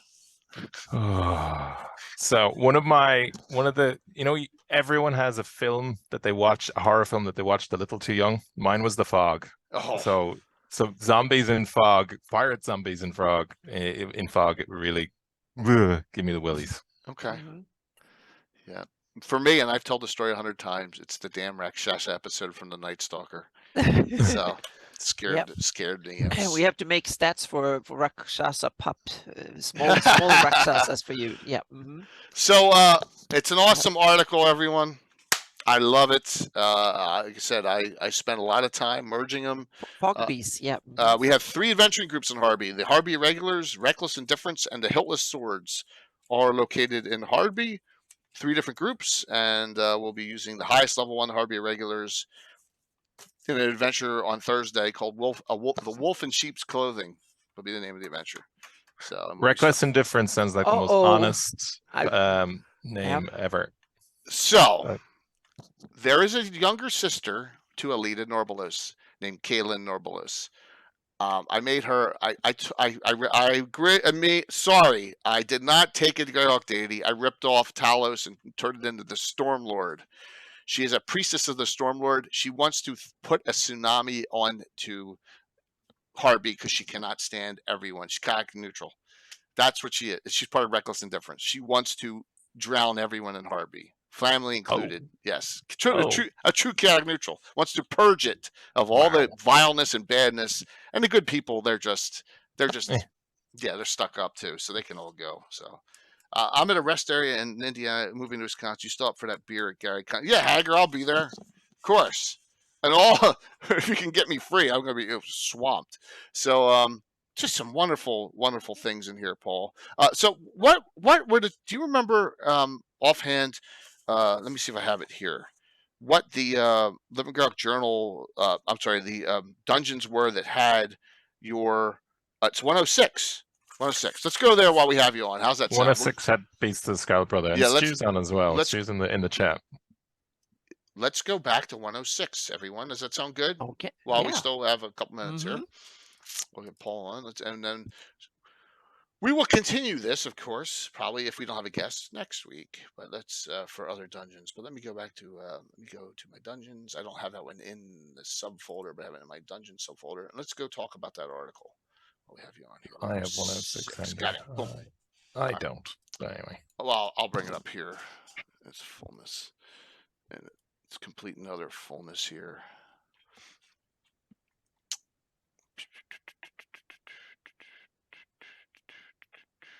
All right. So, Paul Luby and Stuart. Stuart, thank you for hanging in there too on their Drown Everyone. It's important to have a hobby. Yeah. Well,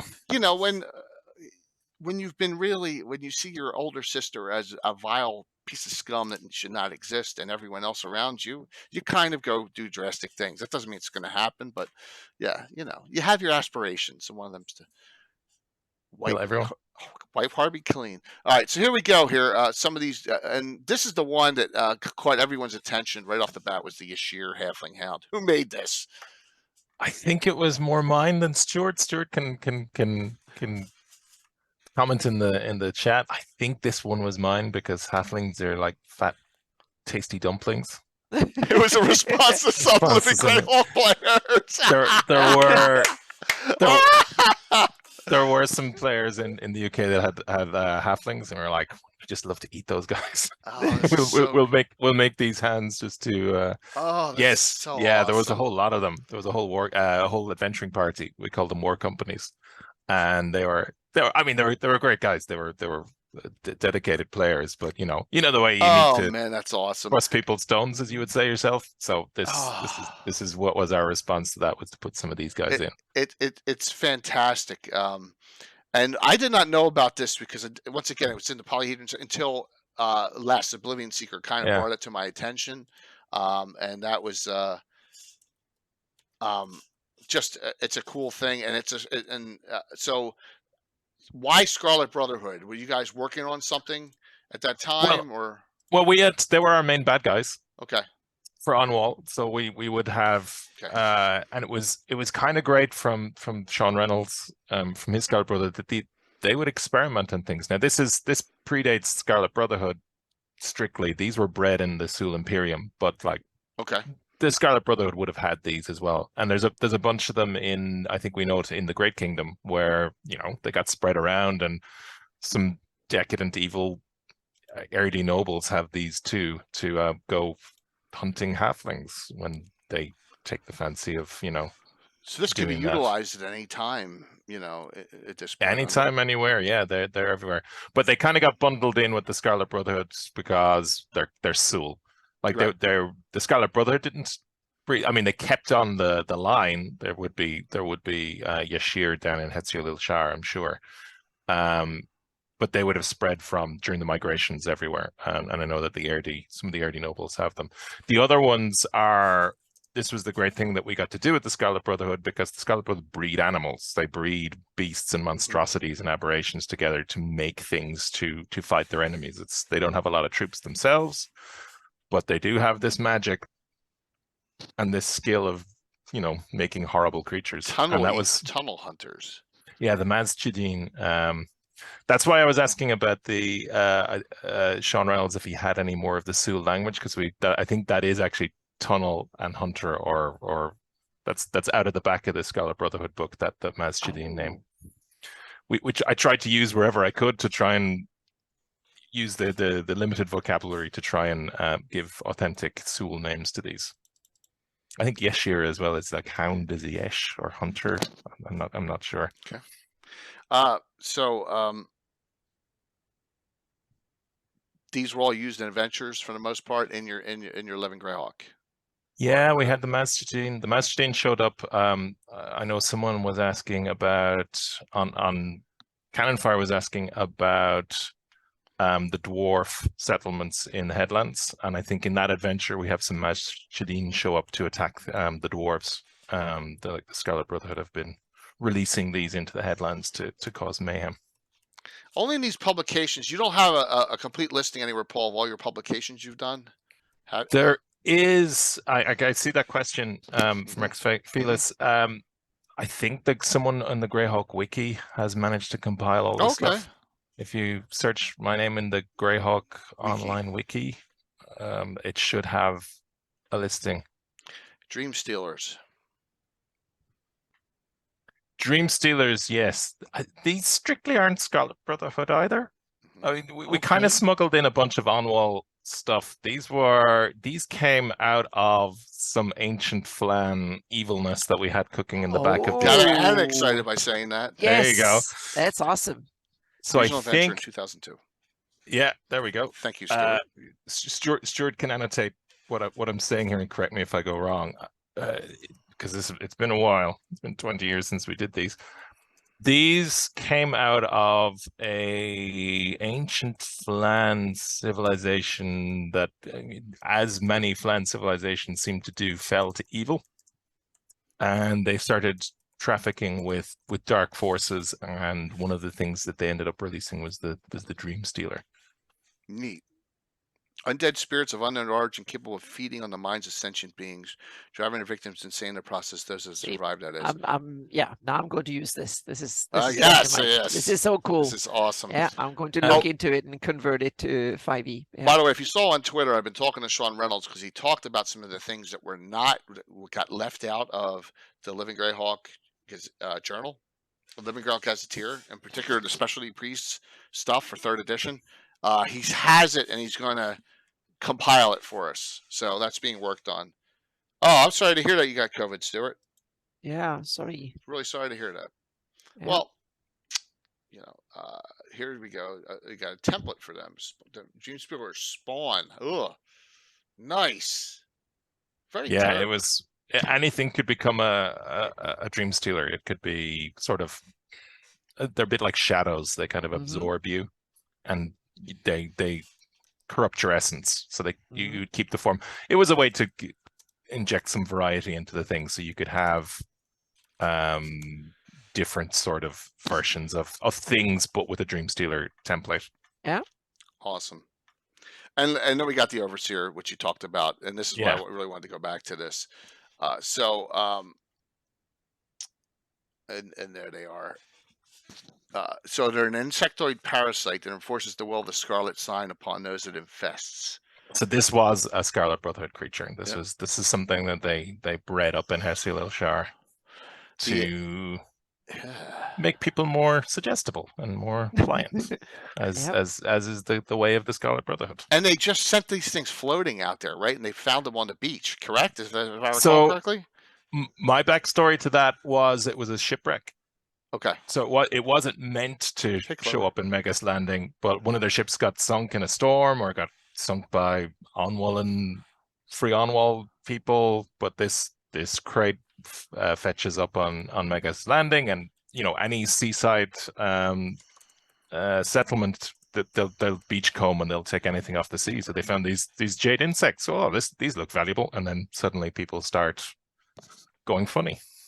Right, because you think, oh, they almost when you think of something jade like that, you think of Egyptian, or whatever, those kind of ancient. Oh, something really that's worth it. This will be valuable. Yes, they'll want this in the big city, and then suddenly, slop.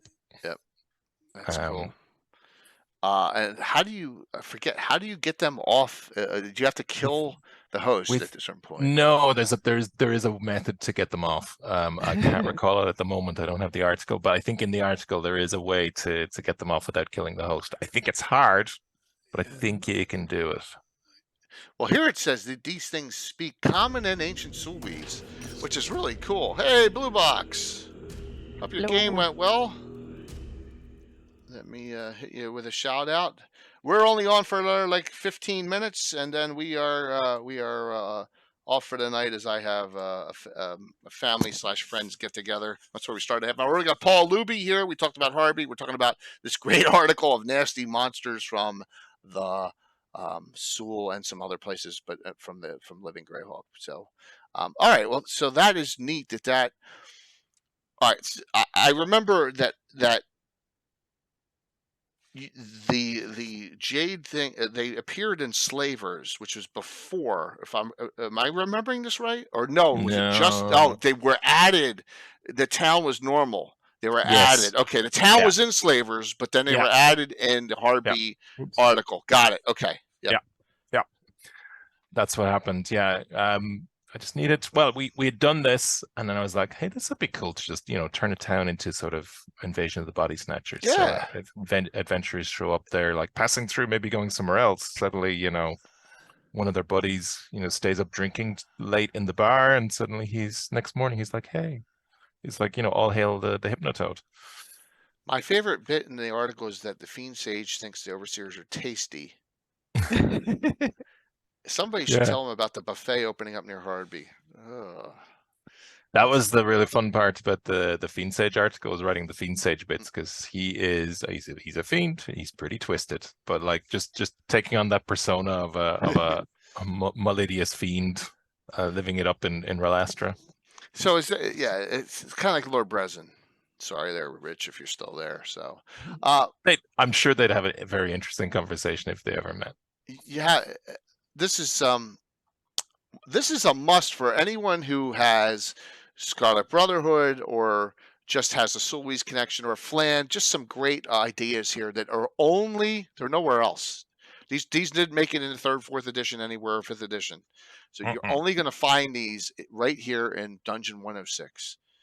Okay, so just note that especially this Halfling Hound. I got to use this, right, darling? It's coming.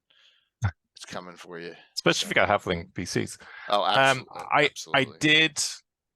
I did a conversion of these to 5e. They're in Canonfire, so if you search for them in Canonfire, there are 5e versions of these. I didn't do conversions to other set editions. Now I might revise them. It was a while ago since I did that, so I might look at them again sometime soon and maybe tweak them slightly. But they're largely as a pretty good conversion there if you wanted to check that out. Awesome. So Paul, anything else you want to mention here while we got you on still? I mean, we went over Hardby and we only got through 109 instead of 112, Anna, but this is fantastic. This was way really worth it. So absolutely. We will do another extra show to cover the last one. So just some wonderful what article is Narwhal? What dungeon? Do we remember what dungeon Narwhal is? The Mysterious Places? Yes. It's a Mysterious Places column. So it's in that PDF that I linked last time I was on. It's also, you can search Mysterious Places. There's a Canadian site that has it all archived. Right. But it's in there. Okay, which is the Mysterious Places series. Yeah, which was an RPGA net sort of web only thing. It was web only. Let me see if I can, because another thing, Mysterious. Let me see if I can find it real quick. Narwhal. I'm so. Narwhal, not that one. Mysterious Places, no. No, that's forums. It should be there. That PDF I sent you last time has it. Yeah, but I don't know where I placed that right now.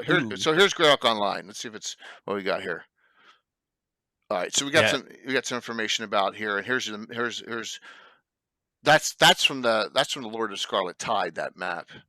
So I don't know where. Once again, not being prepared and bringing this up, I don't know. I'll say this: a lot of stuff that I utilize, in particular, the Sundered Spear, which is an inn that's in that article, and Falara, the ex-adventurer, they're right in my campaign. And cool. we have an That's great. We have the headhunters. So just note that another thing was that you, Stuart, and Creighton on that one. I can't remember what the byline was on that. Okay. I remember at least doing the first draft of that. Like we used to pass stuff around between us, so it might have been a combined effort.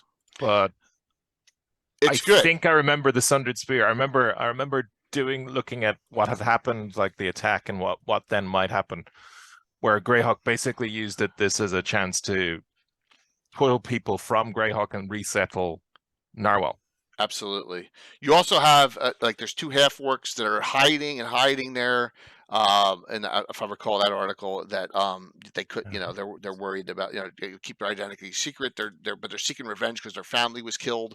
I think that's in that article too. So all Wayback Machine Archive, maybe BB, but it's okay. I mean, just I'm doing a synopsis here. It's like 2 pages, I think, if I recall. But it's good. It's an addendum to the Narwhal information in From the Ashes, which there's not a lot of out there on those locations. So any kind of information you get that's beyond, thanks, Gallagher. Anything you get that's beyond that, anything you can find where you can just throw a little tidbit of information into a campaign setting, and that's kind of what I've done. And you're not stealing; it's published source material here we're talking about. So utilize it. Yeah, that's what it's there for. Yeah, and like I said, without Paul's original Hardby article, I don't have Hardby adventuring, because I don't think I would have gone to the Earth Journal and done the research beyond that, looking and then incorporating them both in together without the original article in there. And I remember being extremely excited because we knew that there was this rivalry between Greyhawk and Hardby that we never, with all these Greyhawk adventure, I think we have 5 or 6 adventuring groups of Greyhawk. We never did it. We never did anything with it. But now that we have adventuring and Hardby, now we have that. So if that makes sense, yeah, definitely. Well, I mean, that's kind of the dream. That's why you want to do this. You spend the hours writing this so that other people can spend even infinitely more hours enjoying it. Absolutely. And like, you've got how many? You got 3 groups in there. That's amazing. 3 adventuring groups. Yep. There's 3 different. Think about how many hours of entertainment that's given y'all. So that huge. Warms the cockles in my heart. Yeah, awesome. and now with, like I said, tying that into your stuff, into some of the other things, into this great publication by Carlos, where I must check that out. I haven't seen that yet. Yeah, so and I'm going to be Casey, but there's even my adventure with Carlos is on his site too. Horror in the Holes. There you go. That Carlos and I jointly wrote. That's there. Along. Let me shout out. I have a shout out right here because I'd be stupid not to have my own shout out for that. Now I can't even find it. There it is. Okay, there's my shout out to the page for Horror in the Holes and for Carlos's site with all the adventures. He's got 3 Marquesa. Didn't you kill Marquesa, Anna, in one of his tournament games? No, I think we did. Not my character didn't do much. I think it was maybe did a little bit of the damage, but I think my character was one of the few that survived the adventure. So yeah. Yeah. So he has 3 post slavers adventures with Marquesa, and then this one's supposedly afterwards. I'm making this. Marquesa still exists in my campaign, but I'm making this before. Yeah. Because I really like this. All the names are changing here to protect the innocent. So it's Sly Kata. Instead of Slippery Kata, it's Sly Kata or whatever. But everyone knows who it is. So we played it at GaryCon. It was awesome. At GaryCon because he played test a lot of stuff at GaryCon, and he releases his adventures. He's probably got 30 adventures, and they're all old school money. Yeah. First GaryCon I went to in 2016, I think it was. Yeah. Carlos does some great work there. So what else would you like to shout out, Paul? While we got you on, and we're going to do some shout outs here, and then we're going to call it an evening. As we're coming on that 8:30 hard stop there. I have one, and you got to get to your Eagles game. So I have one other Easter egg from the Hardby article. Please. There is one place in Hardby that you can visit in the real world. You're going to have to go to Scotland, though. Okay. So in Dundee in Scotland, where I met Stuart, and where I spent some time, there is a very fine bar called the Phoenix. And over its door, it says the words that are on, that it says that the one in Hardby has. It's like, here are your waters in your watering place. No Drink way. deep. Yeah. So it was a favorite bar of mine, so I decided to immortalize it forever in Hardby. That's awesome. You can go there. What's that? Where in Scotland? Dundee in Scotland. Dundee. Okay. Yeah. That's cool. Is on Google Street View. I'm zooming Yeah. into it right now. Yeah. You can have a look at it. It was. Yep. I don't know. I haven't been there in 20 years, but it was a great little sort It's of dive apparently bar. still there. I'm looking at it right now. We'll see what the So you can go into Hardby aficionados, if you are real hardcore, Mhm. you can go to. Oh the yeah, Phoenix in it's real on life. the corner and it's red. And if you go to That's Google awesome. Maps and you go to the Phoenix and it's on Navigate in Dundee, UK. Yeah. So Yeah. And if you it's look very carefully, I think you can read the plate over the door. hang on a second. We can You zoom in. I'm not here. sure. That was It really could be cool. blurred.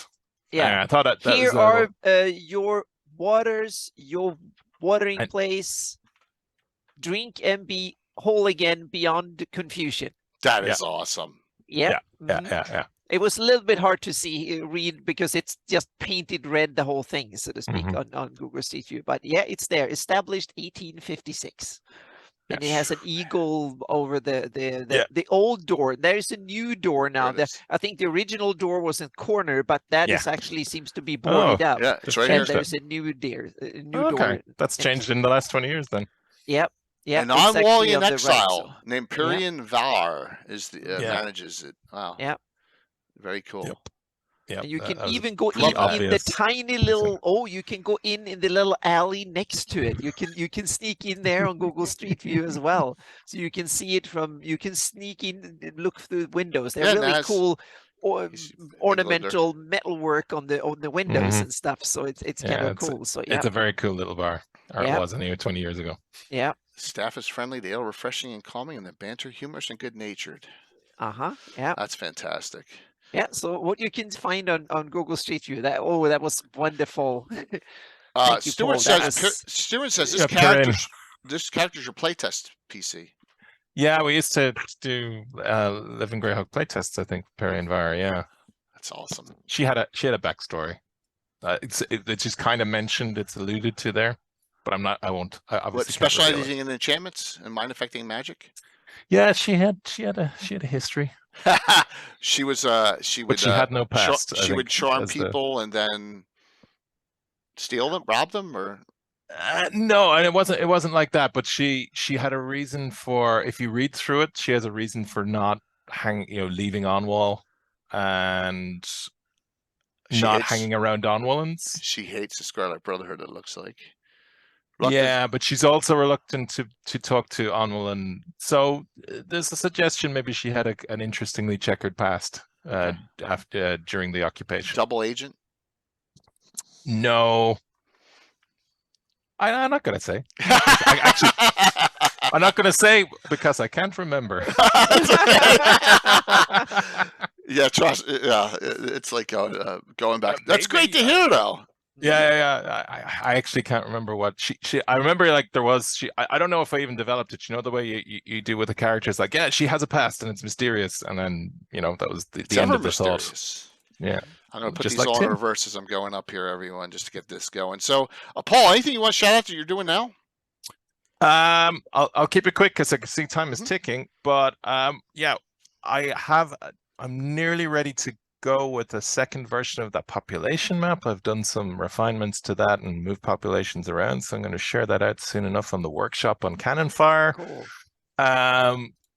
Stuart and Gary and a bunch of other great people are also cooking up something also secretly on Cannon Fire that we can't talk about, Oh, that's great. but we're working hard on that. And then I'm just doing some general mucking around of my own, possibly getting another campaign going, maybe play testing this thing I can't talk about soon, but just sort of mucking around on Cannon Fire. Well, I really appreciate, and Anna does as well.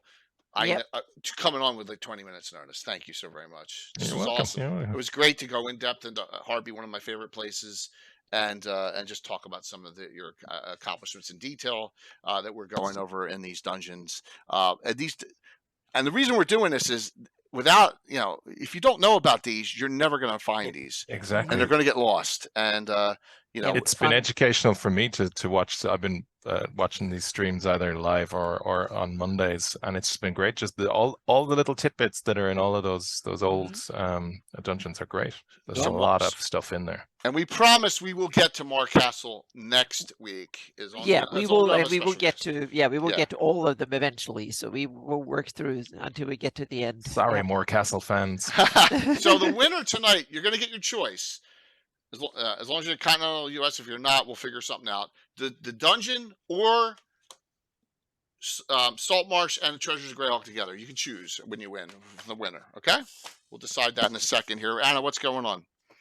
Two things. First, I put the preview maps of the 598 Atlas, all the JPEG versions of all the 98 maps up, so you can take a look at them and see if I misplaced some labels on the borders that are that you can't read more than half of it and stuff like that. There might be a few little things that, because it's hard to cover all of the stuff. So I'm going to go over them now when I do the index. So that will be one edit too, but I put it out there so other people can look at them too, because I will go over all of them in the index phase, so to speak. So this is just a preview.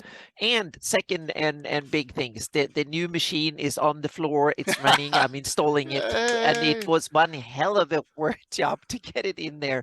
So 3 trips to the store and some hassle, and they misplaced some parts and they couldn't get some parts, and there was a little bit of here and there. So my military training, being an officer, came in good use, and so that was awesome fun. And I'm one of the few people that really enjoys when other people make cock-ups and I can have fun and telling them, so to speak. So so I will dismantle the whole shebang here and have it up and running in a day or two, and during the week. So transition to a new computer. So that was the biggie. Yep. So that's awesome to hear. Anna, that and you inspired me to my wife's chagrin to actually, and so I have kind of a new one coming too. It's nowhere near it's good. It's nowhere near as powerful. So I can finally take this one really downstairs. Powerful. Yeah. So get that downstairs and have her specs of her machine anywhere. I can say it's the fastest Intel 13th generation computer money could buy. It's $5,623. And no graphics card included. God. 128 gigs of RAM? Yes, DDR5 RAM, and I have 3 SSDs, NVMe 5, the PCIe 5, so it's like 12 terabyte of SSD drives in it that I can RAID some of them together, so I can have a scratch drive that is 8 terabyte of really, really fast SSD in it. So yeah, and then I have 2 big hard drives to go along with it and stuff. So yeah, and the memory I have the highest speed overclocked possible to get with it. So yeah, so it's going to heat up our whole house. Well, yeah, it's running here. It's running, and also have real good cooling and stuff in it. That was the other thing that cost a lot of money. So it's custom water cooling and stuff in it, so it doesn't sound like a vacuum cleaner, and it's really so it can run, because it will run for hours. So I wanted it to stay cool. So you can make tea with it. You can make something. It's a 1300 watt power supply in it. That is and that one was costly, and that was the last problem. The cable in the back is a server standard, not a normal computer standard. They forgot to give me the cable, and I didn't have the cable, so I had to drive 50 miles back and forth to get that damn cable. But it was funny because they told me that they never heard anyone swear as much when I sent them a text message at 10:30 in the evening, say, "You forgot to give me the cable." So that was fun. Yeah. Can you imagine? Oh my God, that would drive me nuts. Drive me crazy for that. No, it's stuff. okay. It's good. Yep. I'm trying to get Darling on so I can raid into her, but Darling's here listening to us because she's so enthralled with this discussion, which is really awesome. But all right, so here's what's going on. Wednesday night, we start the week off. Greyhawk Regional Production and Services. This was Mike's idea, so we're going to go through and talk about, all those what resources are in each region, some of the neat things there. We're going to hopefully get this through 2 hours. What do you think, Anna, on this one? Oh yeah, we can. Right. It's one of these Greyhawk academics. I love it. Yep. Mm-hmm. Okay, very, very cool. So that is Wednesday. Thursday night, we start with this, the Wolf in Sheep's Clothing.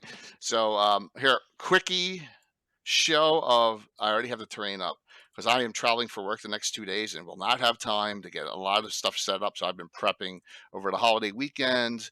And here is, wow, this is the Reaper ship. And I also have the, in the background, I have the new lighthouse from, oh my gosh, Gamescape 3D, which is still in Kickstarter, $8 to get in on our STL. This is part of Blue Bay, which is the town that King Ancient Gamer has, that did a map up for it. So there's 2 lighthouses. This is one of the lighthouses. The other lighthouse will appear in the December 10th game, which I'll talk about in a second. So yeah, and that's all painted up by Bullmaster Crafter.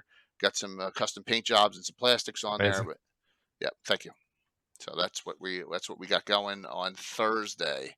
Alrighty, and then Winners Games Fest a week from Saturday. On the 10th.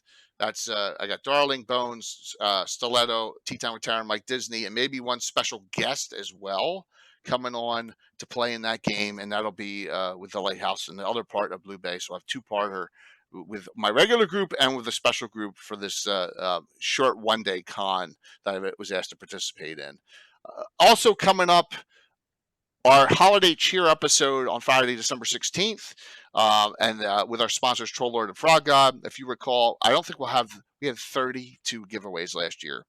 I don't think we're going to have 32 this year, but we'll have a fair amount, and that'll be both representatives of Frog God and Troller will be there, and we'll talk about what they got planned, what mapping, what's going on, and that'll be on December 16th, and then the day after, the 17th. I don't know the name of it yet, but we throw in a BattleTech game once or twice a year, and that's going to be Saturday morning, 9 a.m. We have a nice fun time with that. Alyssa Faden's playing in it, along with Jimmy Duffy and a couple others. Cool. Yep. It'll be well, Dale, I think that'll come up too. What's going on between the two of them? Yep, that'll be coming. That'll be going on. We'll have a discussion on that. So here we go. I'm going to do the giveaway, see who the winner is, and tell me which of the things you want. Do you want the Mark Castle, or do you want the treasures and the salt marsh together? So here we go. Closing this out. I'll probably hit a wrong button here, and then I got to wait the 2 minutes before Darling pops up. We'll raid into her, and we'll go in and call it a night. And here we go. Goblin of Gaxenor.